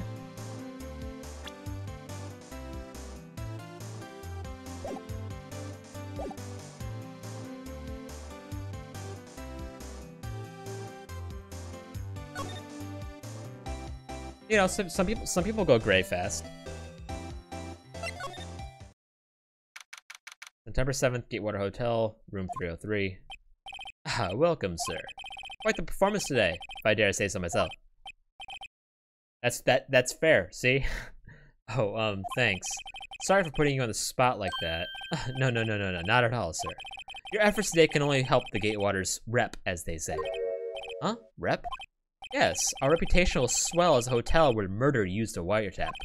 You can charge a premium for the room, of course. It will be great for business, sir. Whoa, Miss May hasn't been charged with murder. I, too, will become famous. The bellboy who brought the murderer iced coffee. Why do I feel like we're both stuck in the same bad dream? So, you are our honored guest. Please, let me know if there is anything I can bring you. Can I get a fucking, like, warrant just to get this information? I really have to, like, rip this out of people. I wanted to ask you about the man who was with Miss May. Ah, yes. He struck me as a real lady killer, if you'll pardon the expression. I knew it from the moment I saw him, sir. He and I are of the same ilk. We both carry the scent of danger. We are in total agreement, Mr. Psycho Bellboy. If you had a photo of that man, I'm quite sure I could identify him. A photo, Could you tell me about this hotel? Absolutely, and on that subject, I have an excellent idea, sir. Currently, this hotel is known as the Gatewater. I propose that we add a subtitle. A subtitle? The Gatewater Hotel, Murder Manor. Well, what do you think? Sounds great. Whatever floats your tea, said. About Miss May. Oh, her? Sir, not to boast, but I knew the moment I saw her. She'd do it, I said. Do what? I'm starting to think the most suspicious person here is this guy. That's fucking weird.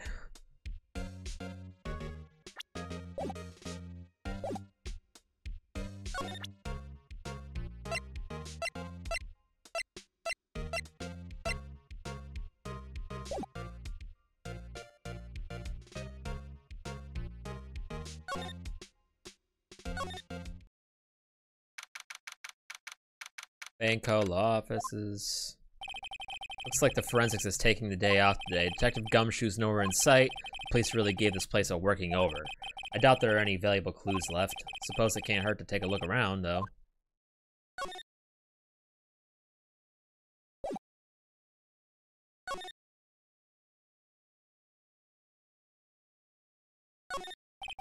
His desk. Perfectly clean, as always. Mia's desk. The only thing it's missing is Mia. An old movie poster. Apparently, this is the first movie that made Mia cry when she saw it. I'll have to check it out one of these days. His favorite potted plant. Guess I'll have to water it now. How the fuck do I talk to, where is Maya? Why can't I still go here? I don't know, let's check it out. Huh, looks like Grossberg's out today. Again. Maybe he's avoiding me for some reason. Hey, what's this? Old photos? There are 2 lying here. Something's been written in pencil on the backs. DL6 Incident Exhibit A, DL6 Incident Exhibit B. Let's take a look at these. I'm sure I've seen this person somewhere. Perhaps I'll borrow this photo. I'm sure no one will miss this one little photo. And it might be a valuable clue. I'll just take it for now.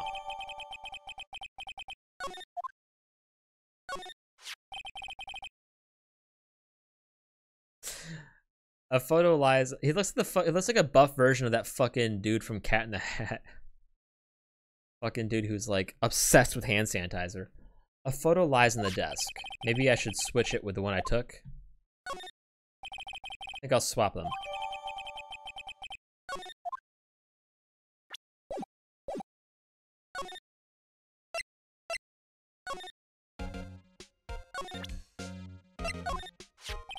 Take a look at this photo. That's him, detective. I'm the lawyer. Oh, I know that. I just wanted to say detective once. You know how it is. No, I don't. Without a doubt, that is the man who checked in with Miss April May. How about I write an affidavit swearing that's him? An affidavit? This guy is way too excited about this. I mean, why wouldn't I? Go ahead. Well, sure, why not? Yes. I've always wanted to write an affidavit, sir. From henceforth, I will be known as the bellboy who swore the affidavit. Just hurry up and write it. Bellboy's affidavit has been added to the court record. Cool. Not even Miss May can play dumb to this. So... describes the man who stayed with Miss May at the hotel and murder. Okay, cool.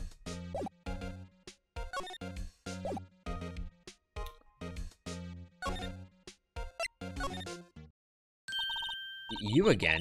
Can't you take a hit and stay gone? Hey, the only reason I'm back here is because you won't talk to me. Oh, so it's my fault now? You don't have to be so, you don't just have a spiky hair, you also have a spiky heart. That does it. When this case is done, I'm shaving my head. I'll let her get to you, man. Look at this. Look, I said several times, I'm not telling you. Where did you? Ha! Reaction. This is him, isn't it? What? Who? When? Why? It is him. This is the man who stayed in your hotel room the night of the murder. No, that's not right. Nice try, Miss Cooperative.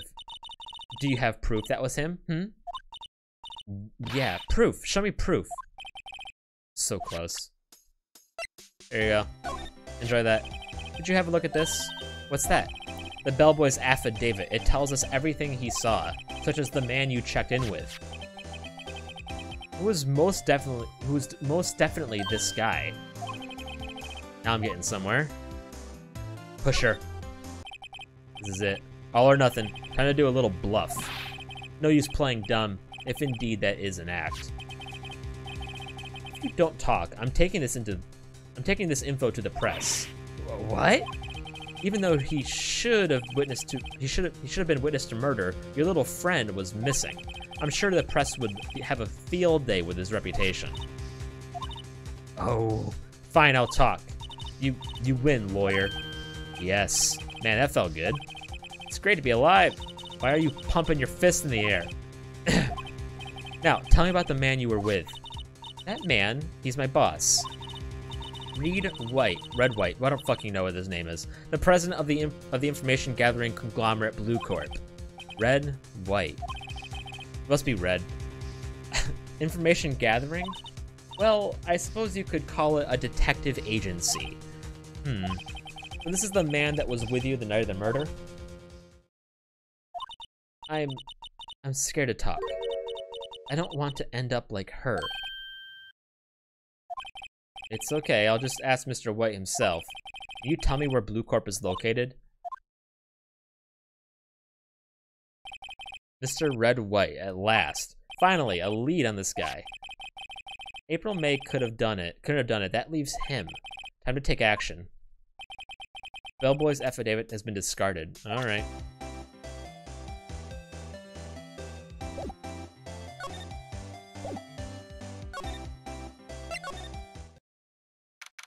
Same fucking painting.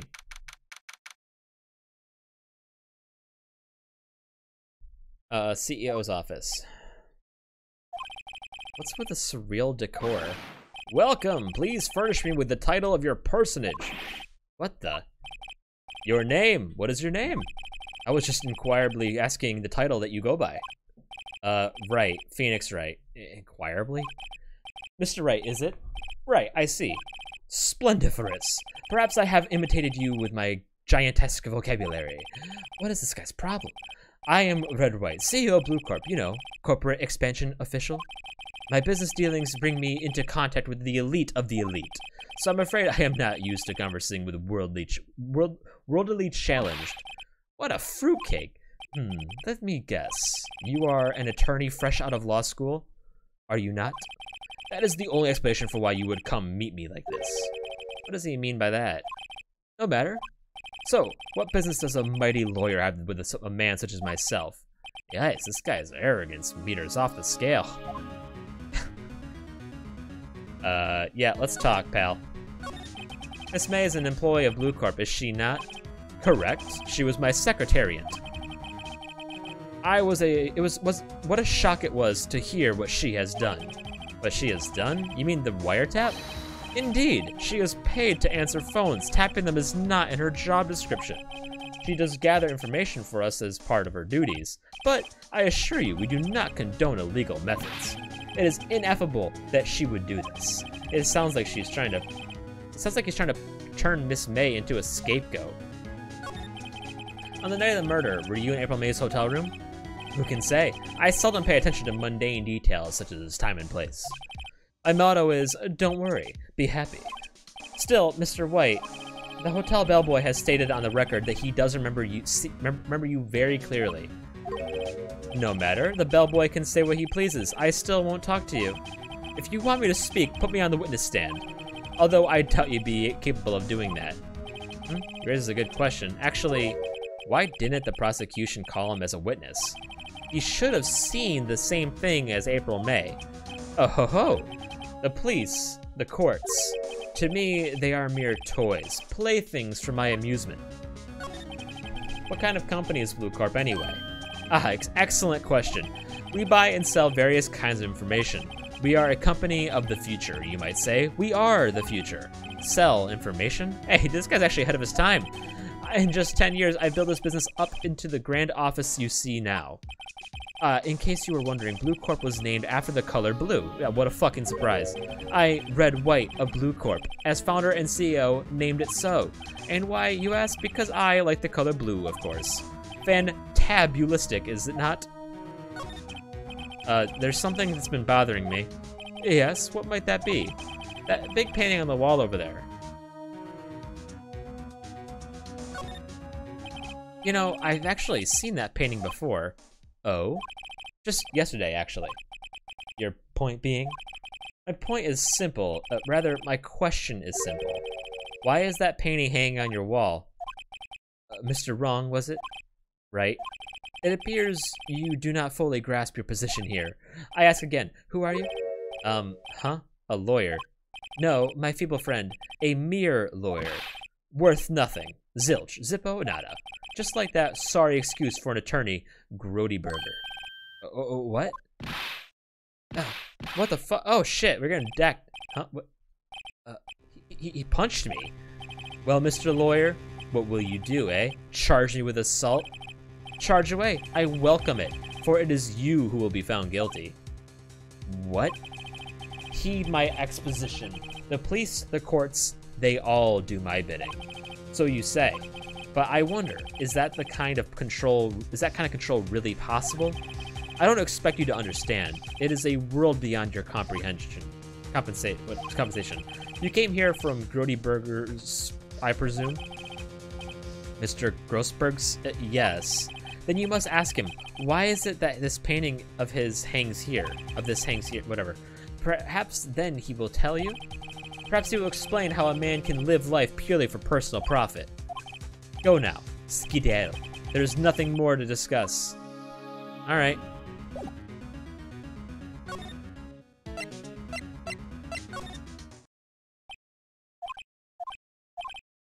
Oh, I don't think he's noticed me standing here. Maybe I should clear my throat. Ahem! Jumping just for the position. Oh, ew. What's wrong? You look so pensive, like an old man at the end of his days. I'm not senile yet. I was just thinking about this whole mess. Something's really bothering him, that much is clear. So you came to see the trial? Yes, I did. Something was bothering me all last night, you see. Couldn't get a wink of sleep. Really, what was that? Well, you see, it's just Mia's sister, that poor girl. My boy, I owe you my thanks, truly. I don't know what I would have done if things had gone poorly for that girl. Asked before, but why did you refuse her request for defense? I think I have a right to know. A right, Mr. Wright? No, I'm sorry. It's just I need more time to think about it, my boy. He does seem troubled about something. I'm starting to have a feeling I know what it is. So, I paid Blue Corp a visit. Oh, I see. Mr. Grossberg, I have to admit, something has been bothering me. What is it? Well, out with it, boy. You see, it's just... that big painting. Mr. Grossberg, sir, there was a giant painting hanging right there the other day, was there not? The one you said you had no intention of parting with? Well, I saw it today. It was in the CEO's office of Blue Corp, Red White's office. So, you noticed. I suppose I should have guessed you would. It is a large painting. Mr. Grossberg, I know you and Mr. White are connected somehow. Connected, you say? Yes, and I know what it is. Your lovers. Mr. White has something on you.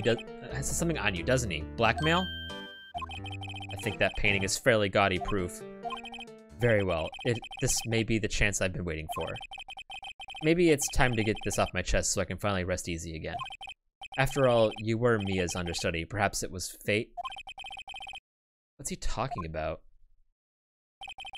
Red White is a man who makes his living through intimidation. Blue Corp is a company that excels in finding people's weaknesses, I'm afraid. I've been paying them for 15 years now. 15 years? All because of the DL6 incident, as you may have guessed. The name on the back of those photographs. As you suspected, I could not stand in defense of Maya because of this. White would have destroyed me if I did. So that's the connection. It's hard for me to tell you this, my boy, but arresting Red White will be nigh on impossible. Impossible? Why? He has information on everyone. It gives him an iron grip. He owns judges, attorneys, prosecutors, police, and politicians. What? They are bound, unable to do harm to themselves. And therefore, to him. Don't look at me like that. What you see is nothing more than the weight of many years. What is the DL6 incident? DL6 is nothing more than the sorting code the police gave the case. It was 15 years ago now. I received a request from a medium, a spirit medium. A medium? Her name was Misty Faye. Yeah, no kidding. Faye. Indeed. She was Mia's mother. She had been investigating a murder at the bequest of the police, and she failed. As a result, the police called her a fraud. This is what Maya was talking about the other day. I did all I could for her. In the end, I cleared her of wrongdoing. That murder case, however, remains unsolved to this day. That case is the DL6 incident. Oh, why were you blackmailed over this, Mr. Grossberg? The DL6 incident was top secret at the time. It made sense. The police didn't want people to know they were using a medium. They couldn't let people know. But one person found out. I told him. You told White? He offered me riches. It was an embarrassment. It is an embarrassment to me now, because I talked. The police were mocked far and wide. In secret, they began looking for the one who sold them out. Of course, Mr. White heard about it and he came to me. Only this time, the offer was blackmail. I see. White controls the law of this country as he sees fit. Yet, if you would still challenge him, have a close look at Mia's office. Mia's office? She followed his every move for years. She may have recorded something of what she had found. Alright, good enough. Let's go. It's funny. Looking at this room, it seems so normal. Hard to imagine a murder took place here. Mr. Grossberg said that there would be clues. Maybe I should have another look.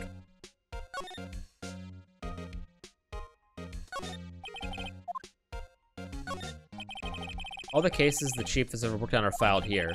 They're in alphabetical order. Let's take a look. Which file should I look at? How about, let's see if there's an A record in this file that catches my eye. Oh my god. A, B, F, Misty Faye. That's Mia and Maya's mother. Should I take a look? Yeah. I have tarnished the Faye name, leaving only these words, my mother vanished. I was determined to find the ones who had made my mother blame herself in this way. Using the power that runs in my family, I held an audience with the dead. Finally, the names of two men surfaced. One was Marvin Grossberg, a lawyer who sold my mother's information for riches. The other was the man who sold that information to the press. This parasite, who makes his fortune on threats and coercion. His name is... the record stops here. So, Mia knew Grossberg.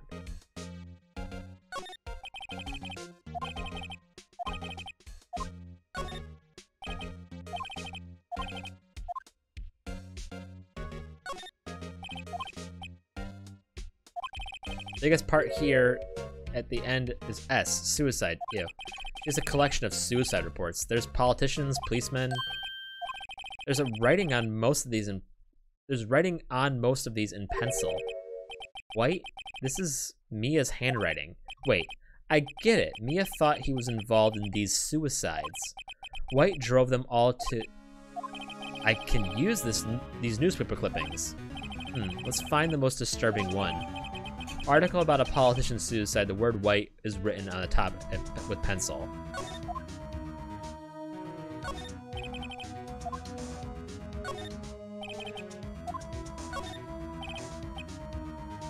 I know, W, white. The entire W section is missing. Was it taken? That's big.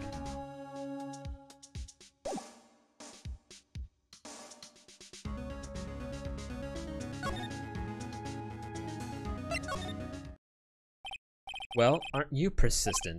Sorry, but there's something I have to ask you.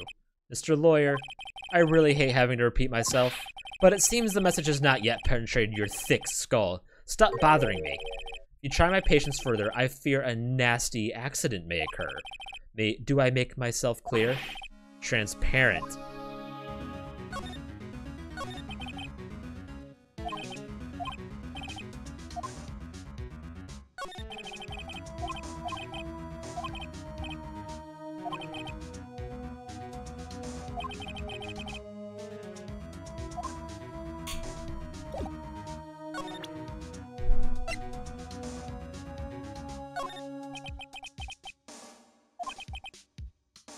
Better make this one count. Mr. White, see this? It's an article describing the suicide of a politician. He was embezzling secret government funds.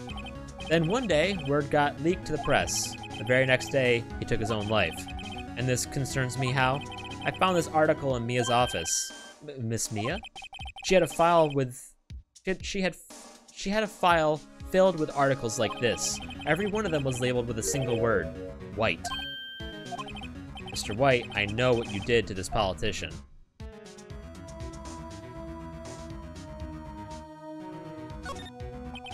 We're blackmailing him. Blackmail? Ah, fun. Not just him, either. You were threatening and coercing hundreds of others. You were involved in all of the suicide cases that Mia investigated. This company is built on blackmail. I'm right, aren't I? What a bizarre accusation. Mr. Wrong, what is that you should be doing now? What is it you should be doing now? Investigating me? No, no, no. I think not. You should be searching for the one who killed Miss Mia. Secretary office. Hello? Mr. Wrong will be leaving now. Yes, sir. I'll send someone right away. Wait a second, Mr. White.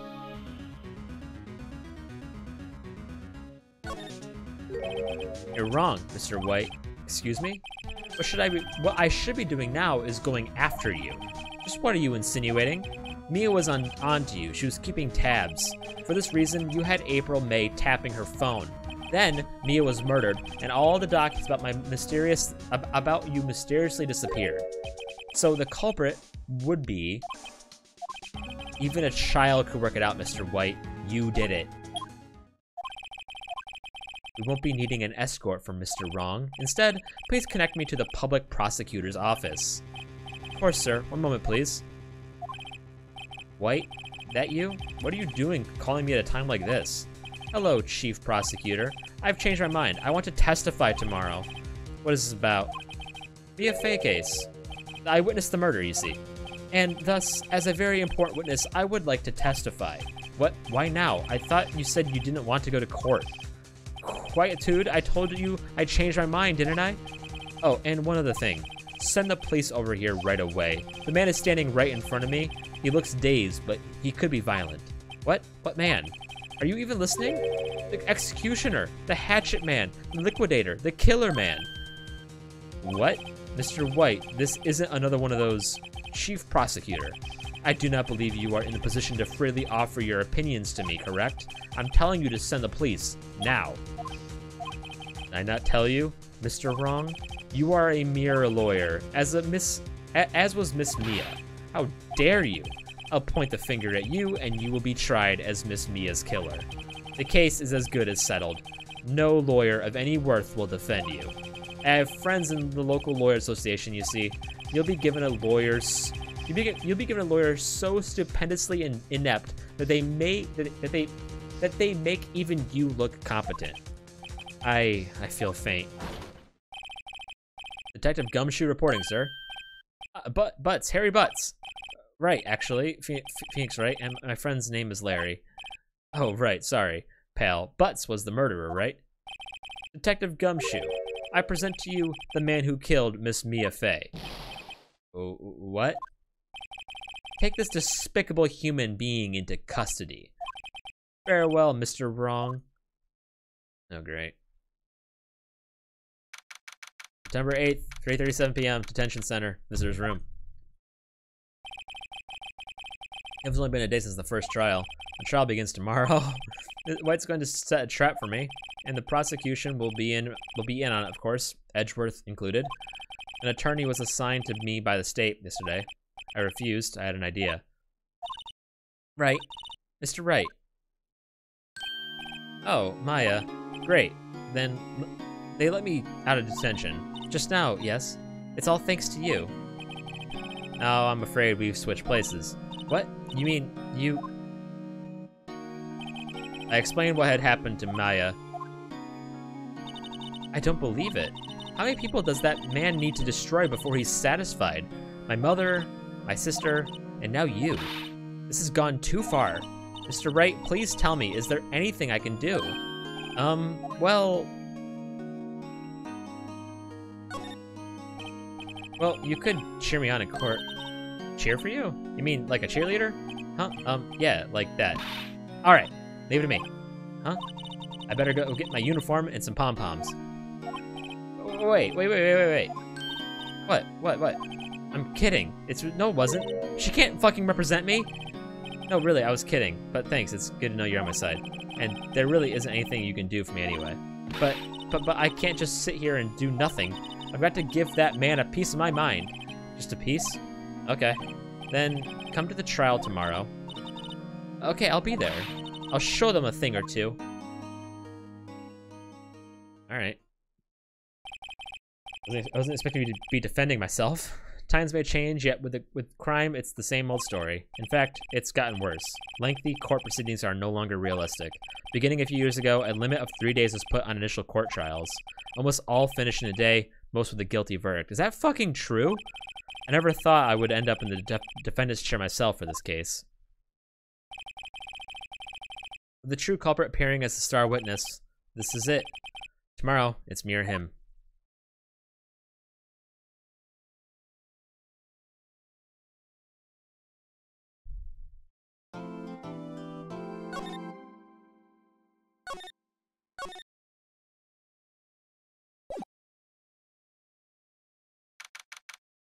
November 9th, 9:52 a.m., District Court, Defendant Lobby number 1.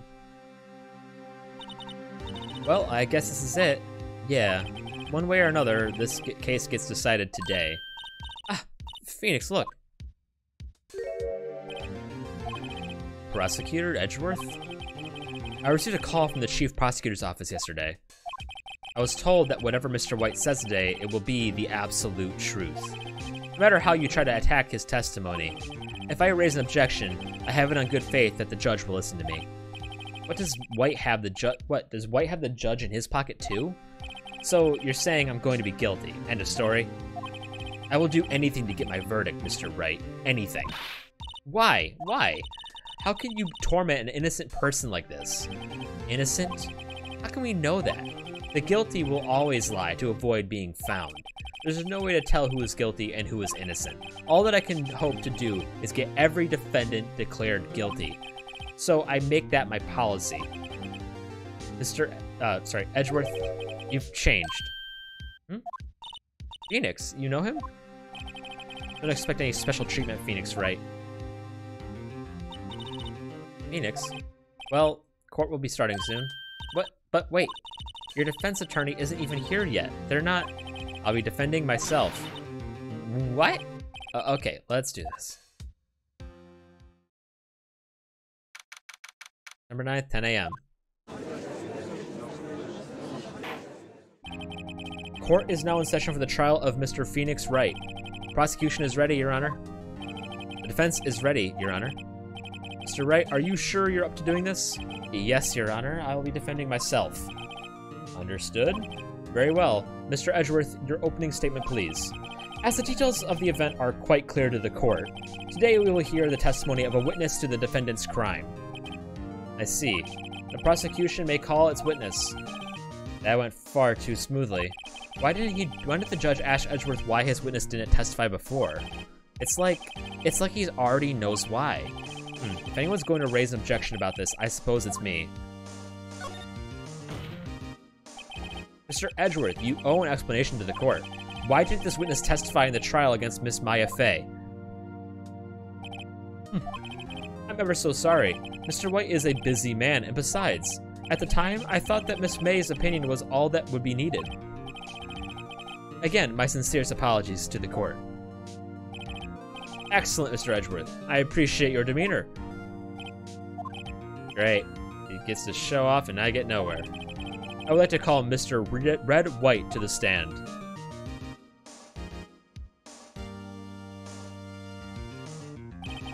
Please, state your full name. You wish to know the title of my personage? Your name? Yes, that's what I said. That's what I said. Oh dear.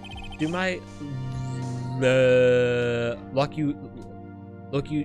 locutions confuse? Name. These two are great together. My name is Red White, but my friends call me Blanco Nino. I am the CEO, or used a more common term, the president of Blue Corp. Did you know the victim, Miss Mia Fey? That would be a negatory. No, I did not. You were at the Gatewater Hotel the night of the murder? Correct. And you witnessed the murder from there? Why tell you what you already know? Very well, Mr. White. You may begin your testimony. If I can't rip this guy's testimony apart, I'm done. If I can't rip this guy's testimony apart, I'm done for. Why do I always feel like it's the end of the world and I'm the last man standing? Oh ho. Jesus Christ. Hope you have your peace with God, Mr. Lawyer. Let him have it, Phoenix. What the hell are you doing here? Let's see. It was about 9, I believe. I was quietly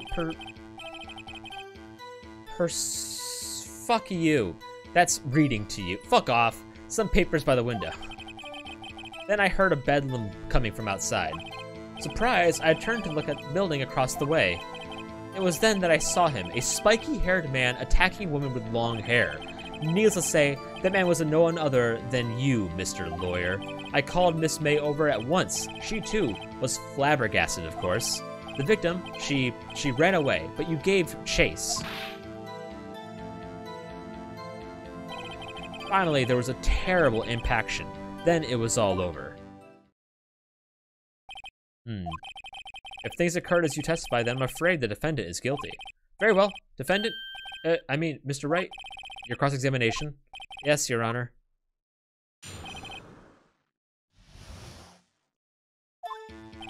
Let's see, it was around 9 o'clock, I believe. It's quietly perusifying. Then I heard the bedlam coming from outside. Surprised, I turned to look at the building across the way. It's then that I saw him, a spiky-haired man attacking him with long hair. Spiky-haired. What? That's it?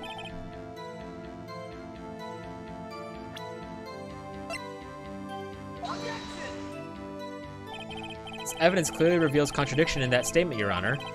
How exactly are that evidence and this statement just now related? They aren't, are they? Not at all. What? Mr. Wright, please think of the facts or what? I don't think that won me any points with the judge. But they're fucking... Never mind. I called Miss May over at once. She too was surprised, of course.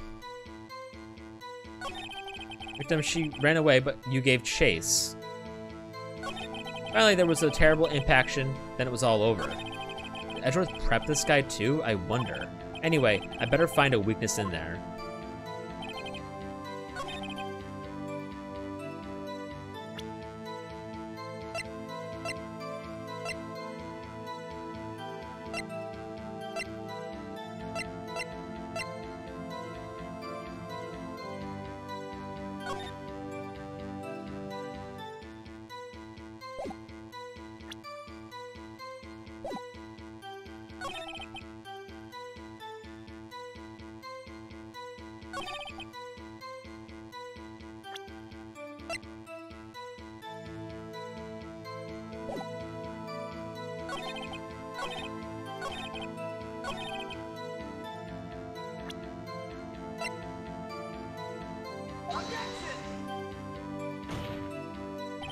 Your Honor, that statement contradicts this evidence.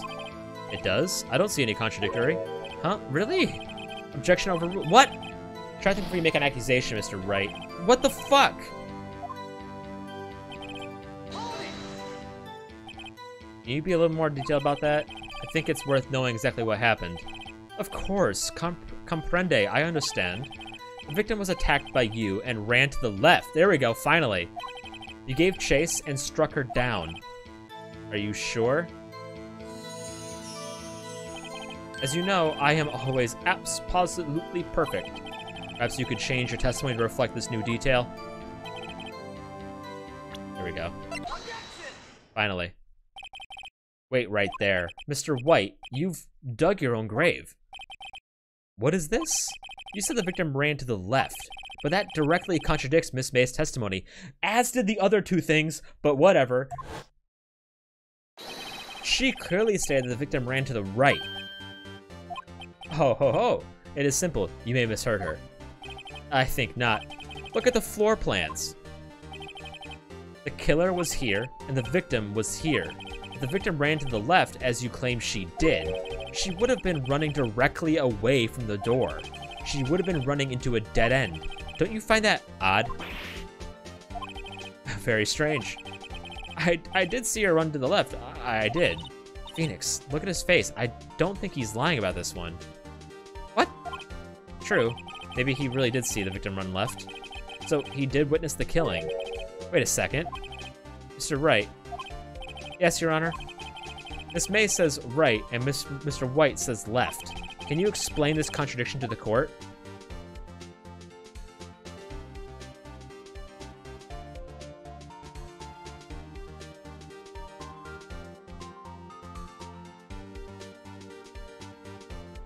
They're both wrong.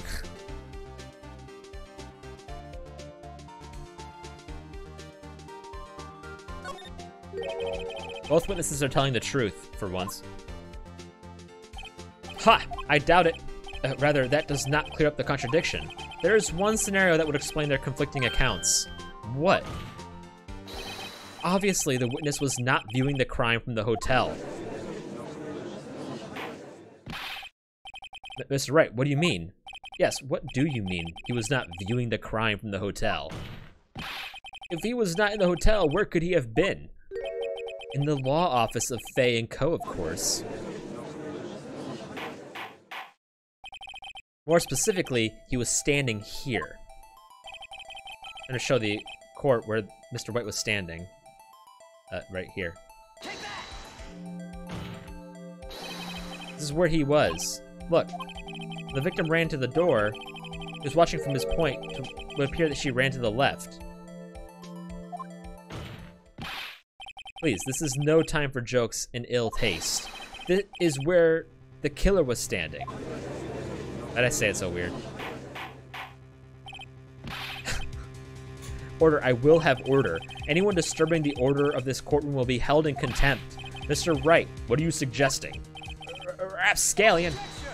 What? The postulation of the defense are a distortion of the truth, Your Honor. Indeed, they do seem a bit far-fetched. Ho ho ho.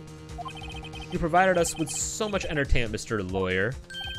What now? He's laughing? The hilarity of the moment made me remember something. It appears I have been unclear, and for this, I apologize. Your Honor, I might be allowed to testify once more. Very well, let's hear your revised testimony. Good luck. You can't fix a broken testimony, buddy. She ran to the left. What were you gonna say, look in the fucking mirror or something? Miss May's testimony was correct, as was mine. When you assaulted the girl, she first ran to the left, and then you hit her savagely. That is what I saw. Next, with the last of her strength, she ran to the right. You chased her and delivered the final blow. Guys, that is what Miss May saw. You see? You hit her twice. Do you remember, Mr. Lawyer? Okay, buddy. That does seem to make sense. Fucking judge. Will you be crossing the witness's testimony? Yes, you bet I will. I mean, yeah, Your Honor. Buddy, pal, listen to me. As is mine, when you assaulted the girl, she first turned to the left, and then you hit her savagely. That's what I saw. Next, that's her sanctuary to the right. You chased her and delivered the final blow. Dude.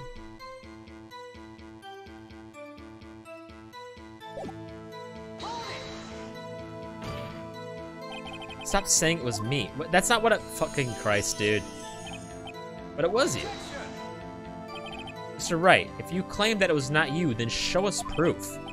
Ugh, I can't do anything right. Nothing. That was Miss May. That's what they saw. You see, you hit her twice. There we go. I just wanted to make sure. Mr. White, the victim died from a single blow. Dude, what do you have to say to that? Unless fucking Edgeworth comes out with a third fucking autopsy. Now's my chance to hit him where it counts. Mr. White, wasn't it you who told this court you were abso-positively perfect? I will refrain from using this phrase from now on. Your Honor, if you could ask the witness for a new testimony. The witness is obviously confused, Your Honor. I would like to request a 10-minute break. Yes, quite. Witness is confused because he's lying. I empathetically request that there be no break, Your Honor. Yeah, we want justice. Don't let him get away. Very well. If the witness would care to revise his testimony, the crowd's on my side. No slipping out of this one now, Mr. White. Mr. White? Okay. The two accounts. All right, now this one's the truth, guys. Well, see, I looked at the other window when I heard the thing fall. Then, the next moment, I saw Miss Mia run to the left. The killer, you attacked her, but she dodged. And then she turned and ran to the door. Then you did her in with a single blow. Twat. Twop indeed. Very well. You may begin the cross-examination. Mr. Your Honor, my stomach, you see, it's hurting. Deal with it. This is almost over.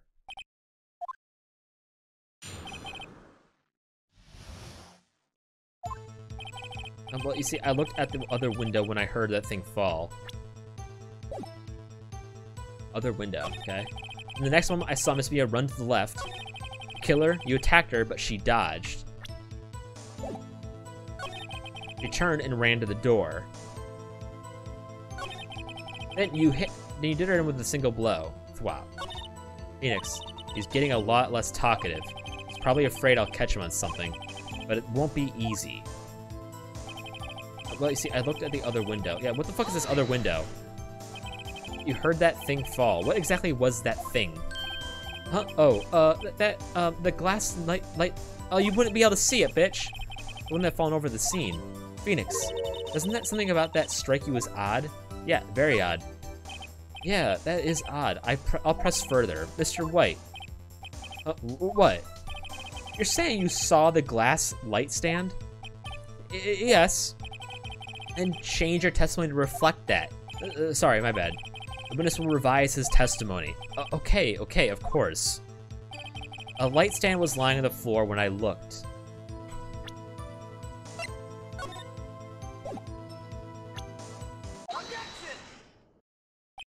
Mr. White, it was impossible for you to have seen the glass stand.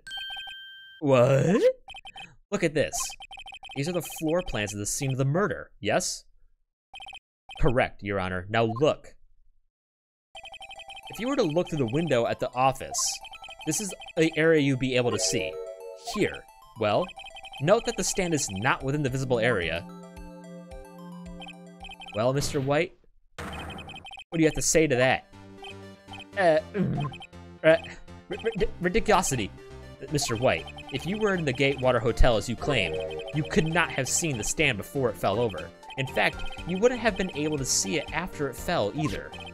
There is no way you could have recognized the broken shards as a glass light stand.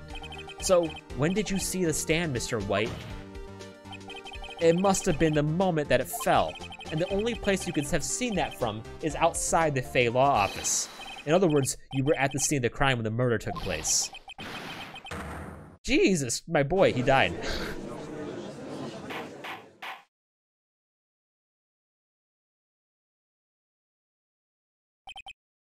Mr. White? Mr. White? You did it, didn't you? Mr. Your Honor, Miss Mia. Looks like we're about to get our verdict. Ah, what the fuck? That's far enough, Phoenix, right? What? I forgot about Edgeworth. Mr. White. I think the time has come. Shouldn't you confess your crime now? What? I said you should confess your crime. Ergo, confess that you placed the wiretap. Oh, the wiretap? Order! Mr. Edgeworth, explain to the court what you mean by this. Distinguished members of the court, Mr. White is slightly confused. Allow me to explain. I really don't like the way this is headed. As you know, Mr. White is the CEO of Blue Corp. He ordered his secretary, Miss April May, to tap the law offices of Miss Frey. What does that have to do? Your Honor, the question is, when was the wiretap placed in the office, and by who? No, you wouldn't. Mr. White, in order to place the wiretap, you entered Miss Fey's office. Am I correct? Correct. You are most correct, Miles. Give me a break. Yes, in order to place the wiretap, I breached the Fey and Co. law offices. That's when I saw the accursed light stand. Now I'm confused. Please explain to the court what all this means, Mr. Edgeworth. Gladly, Your Honor. Mr. Phoenix Wright has made his position quite clear. He has determined that Mr. White knew the glass stand was in the office. He has shown that there was only one time Mr. White could have seen the stand, at the very moment of the murder. Thus, Mr. Wright would like you to believe that Mr. White was the murderer. Mr. Wright would like you to believe that Mr. White was the murderer. I see. However, It is a fact that Mr. White had been to the office well before the murder took place. When he went to place the wiretap, he could have seen the glass light stand then. Ergo, Mr. Phoenix Wright's theory is revealed for the baseless conjecture that it is. Mr. White, you will testify to the court about this wiretapping. Dude, you can't spin a lie for this fucking long. Leave it to me. I feel faint. The wiretapping. It was the beginning of September, the week before the murder. I had entered the Fay & Co. law offices. Of course, I had done so to place the wiretap. That is when I saw this glass light stand. So, you saw the stand before the night of the incident. And this is how you were able to identify that had fallen over by the sound? Correct. That is right. I see. Very well. Mr.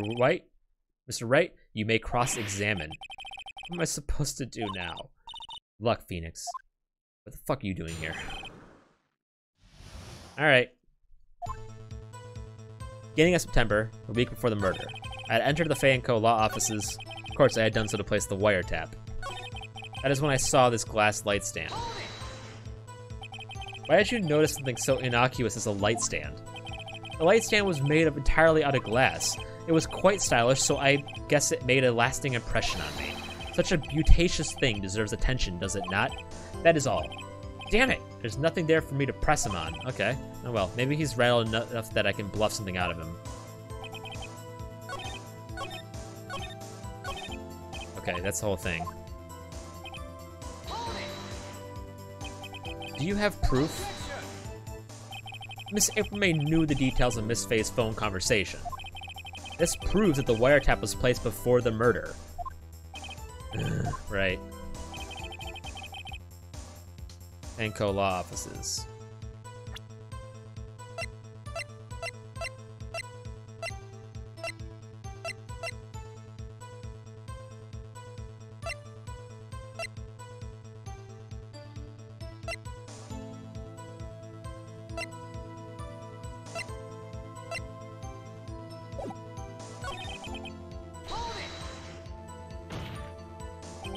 Why did you tap Mia's phone? That's an important question. This is no bearing on the current case, Your Honor. Well, actually it does now that you changed the fucking crime, but whatever. Blue Corp is detective agency, of course. Of sorts. We have a responsibility to protect client confidentiality. This is when I saw this glass light stand. Damn it, there's something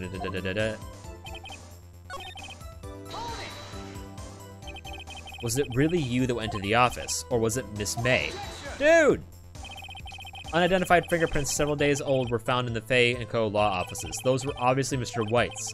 And if I know Edgeworth, he's already run and checked on those prints. Now, Mr. White, tell us why you went to the Fay & Co. law offices. I went down to place the wiretap. Sorry, same thing, my bad. I thought it was the next line, I'm sorry.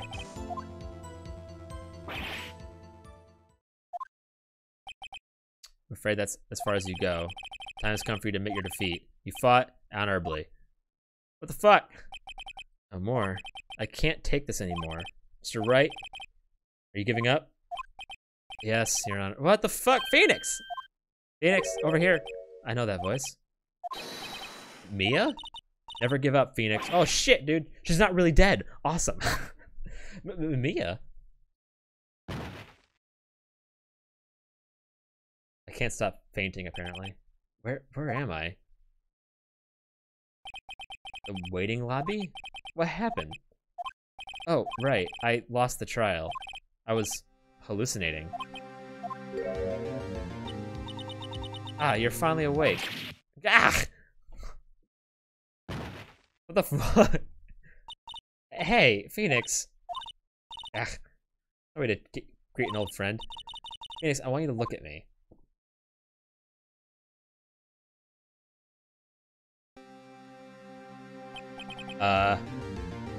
You're Maya?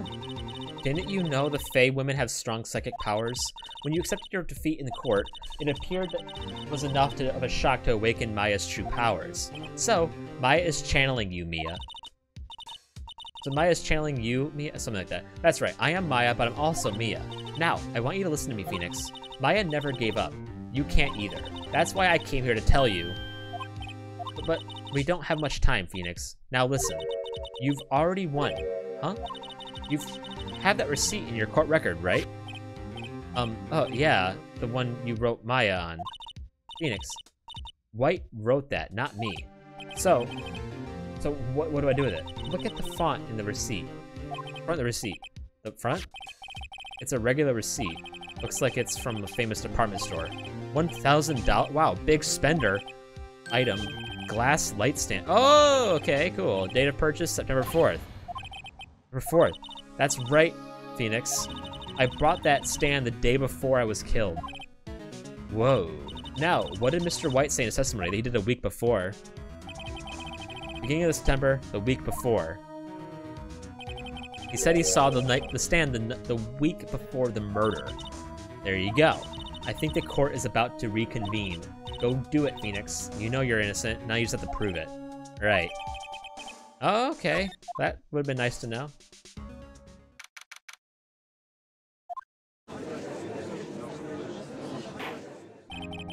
Court will now reconvene for the trial of Mr. Phoenix Wright. Is the defendant... Rather, are you alright, Mr. Wright? Yeah, sorry, Your Honor. I'm fine now. Then let's start where we left off. Your Honor, there is nothing to go back to. The cross-examination of Mr. Wright is finished. All that is required now is for you to pass judgment on the defendant, Phoenix Wright. Your Honor, please, give me one more chance. I promise you, this is the last time I'll ask you. But, as Mr. Edgeworth has noted, the trial is more or less finished. Mr. Edgeworth, do you have an opinion on the matter? I say, let us give Phoenix Wright his last chance. Very well. You may begin your cross-examination.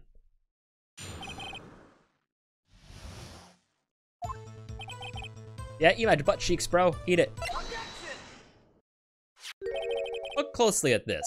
See the word Maya written in blood? You're grasping. I think not. Look at the other side of the receipt. The other side? Your Honor, would you tell the court what is written on the other side of that receipt? Well, a glass light stand. And the date of purchase, what? That's the day before the murder.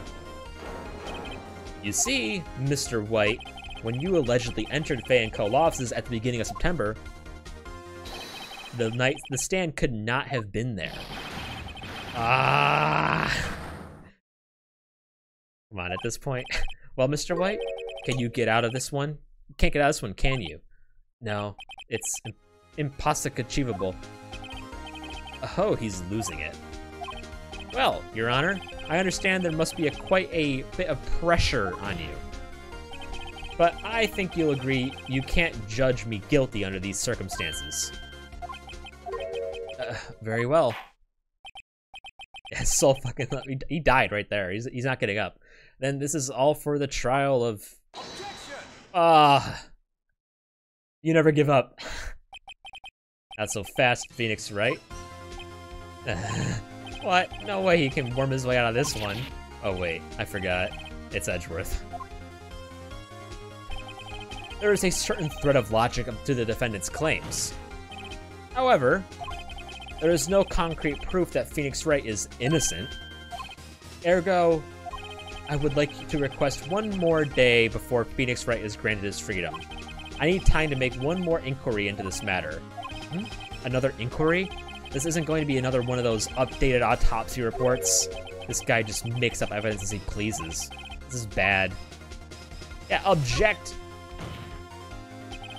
Mr. White's guilt is obvious. There's no need to prolong this trial any further. Well, Mr. Edgeworth, if anyone is going to call Mr. White to trial, it would be me, the prosecution. I need a day to ascertain whether these claims have any basis in factual evidence. I see. Objection denied. It's fine as long as I tried. What? The completion of the trial of Phoenix Wright will be postponed until tomorrow, as will the strum. No, there's no telling what will happen if I can't end this now. Edgeworth is sure to come up with or just make up something. And after Mia showed up, anyway, maybe we're just gonna do it right now. Okay. And after Mia showed up to help me and all, Mr. Your Honor, may I go home? Of course. Thank you for your time. The witness will stay. Mia? Phoenix, read this note out loud. Mia, what is this? So, does Maya channeling Mia give her bigger tits or something? A list of people's names with Mia's handwriting. Your Honor, if I may, you're quite persistent today, Mr. Wright. Well, yeah, my fucking neck's on the line, Judge. You bet I am. My life is riding on this one. I have something I would like to read to the court.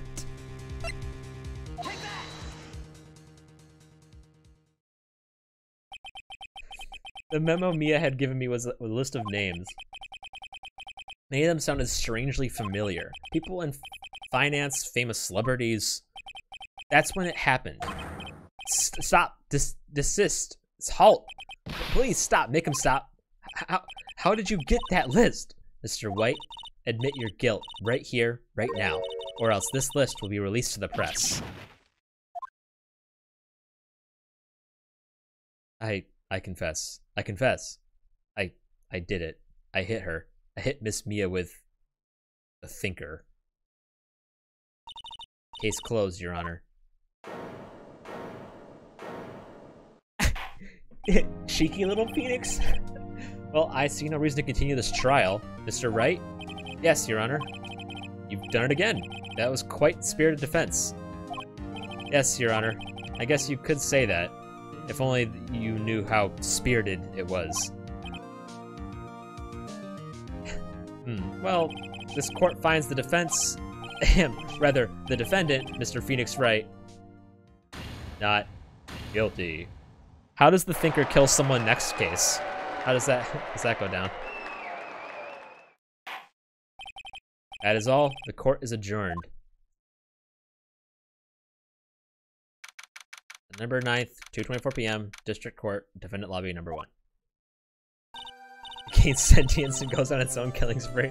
Well, I never thought I'd be saying this again, but congratulations, you're lucky I was born a Fae. I'm lucky I had both you and Maya on my side. I'm glad you made it. Thank you, Phoenix. You risked a lot to help me, and Maya, I won't forget it as long as I live. As long as you live. My time here is running out. Huh? Maya's powers are still weak. I can't stay here that long. What? No, there's still so much to say. Don't worry. I'm sure we'll meet again. Chief. I'm not Chief anymore. Phoenix, can you come to the office tonight, say 9 o'clock? The office? I'll see you later. Chief, meet Mia. September 9th, 9:02. I'm late. Being here, it's hard not to think about that night. You came, Mia. I was kind of worried you might not. Huh? Of course I came. Well then, I'm pretty hungry. How about a burger?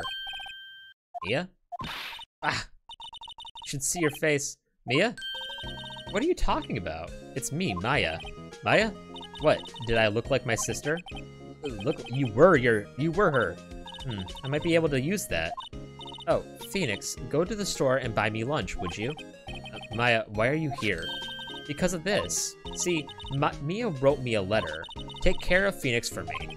Take care of, huh? She means the office, this office. Someone has to help with the new Wright & Co. law offices, right? And who better but me? Ms. Maya Fey, reporting for duty. Wait, no, on second thought, let's make this casual. Yo, Nick, Maya here, ready to get down to business. You don't mind me calling you Nick, do you? It's a great name. Mia said that's what your friend Larry calls you. Nick. You know what this means? We're partners. Uh-oh. You know, when I think about it, it is Maya's fault I'm here now. But if it wasn't for her, I'd probably be in jail. Wright & Co. law offices, it's got a good ring to it. Thanks, Maya. Good luck, Phoenix. I'll always be here, watching. Not gonna lie, I was not expecting a fucking supernatural element to take place. Right, okay, Nick, let's do it. Huh? Do what? Burgers, dummy. Burgers. There's a great burger joint just down the street. Come on, there's time's a wasting. Okay, wait up. That's the end of the game. The end.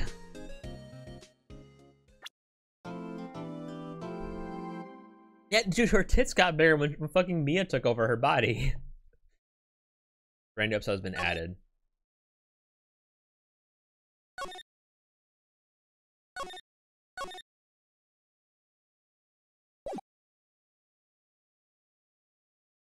You disgrace me for the last time, Steel Samurai.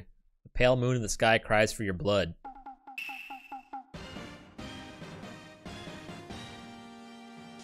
The moon? No, it is you who should gaze upon the moon, for it will be the last moon you ever see.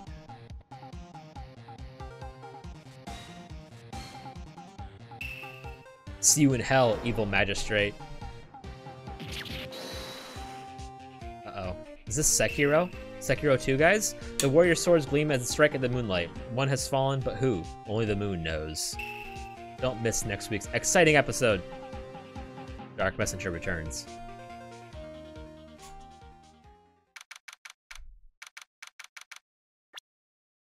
How the fuck do I leave the game?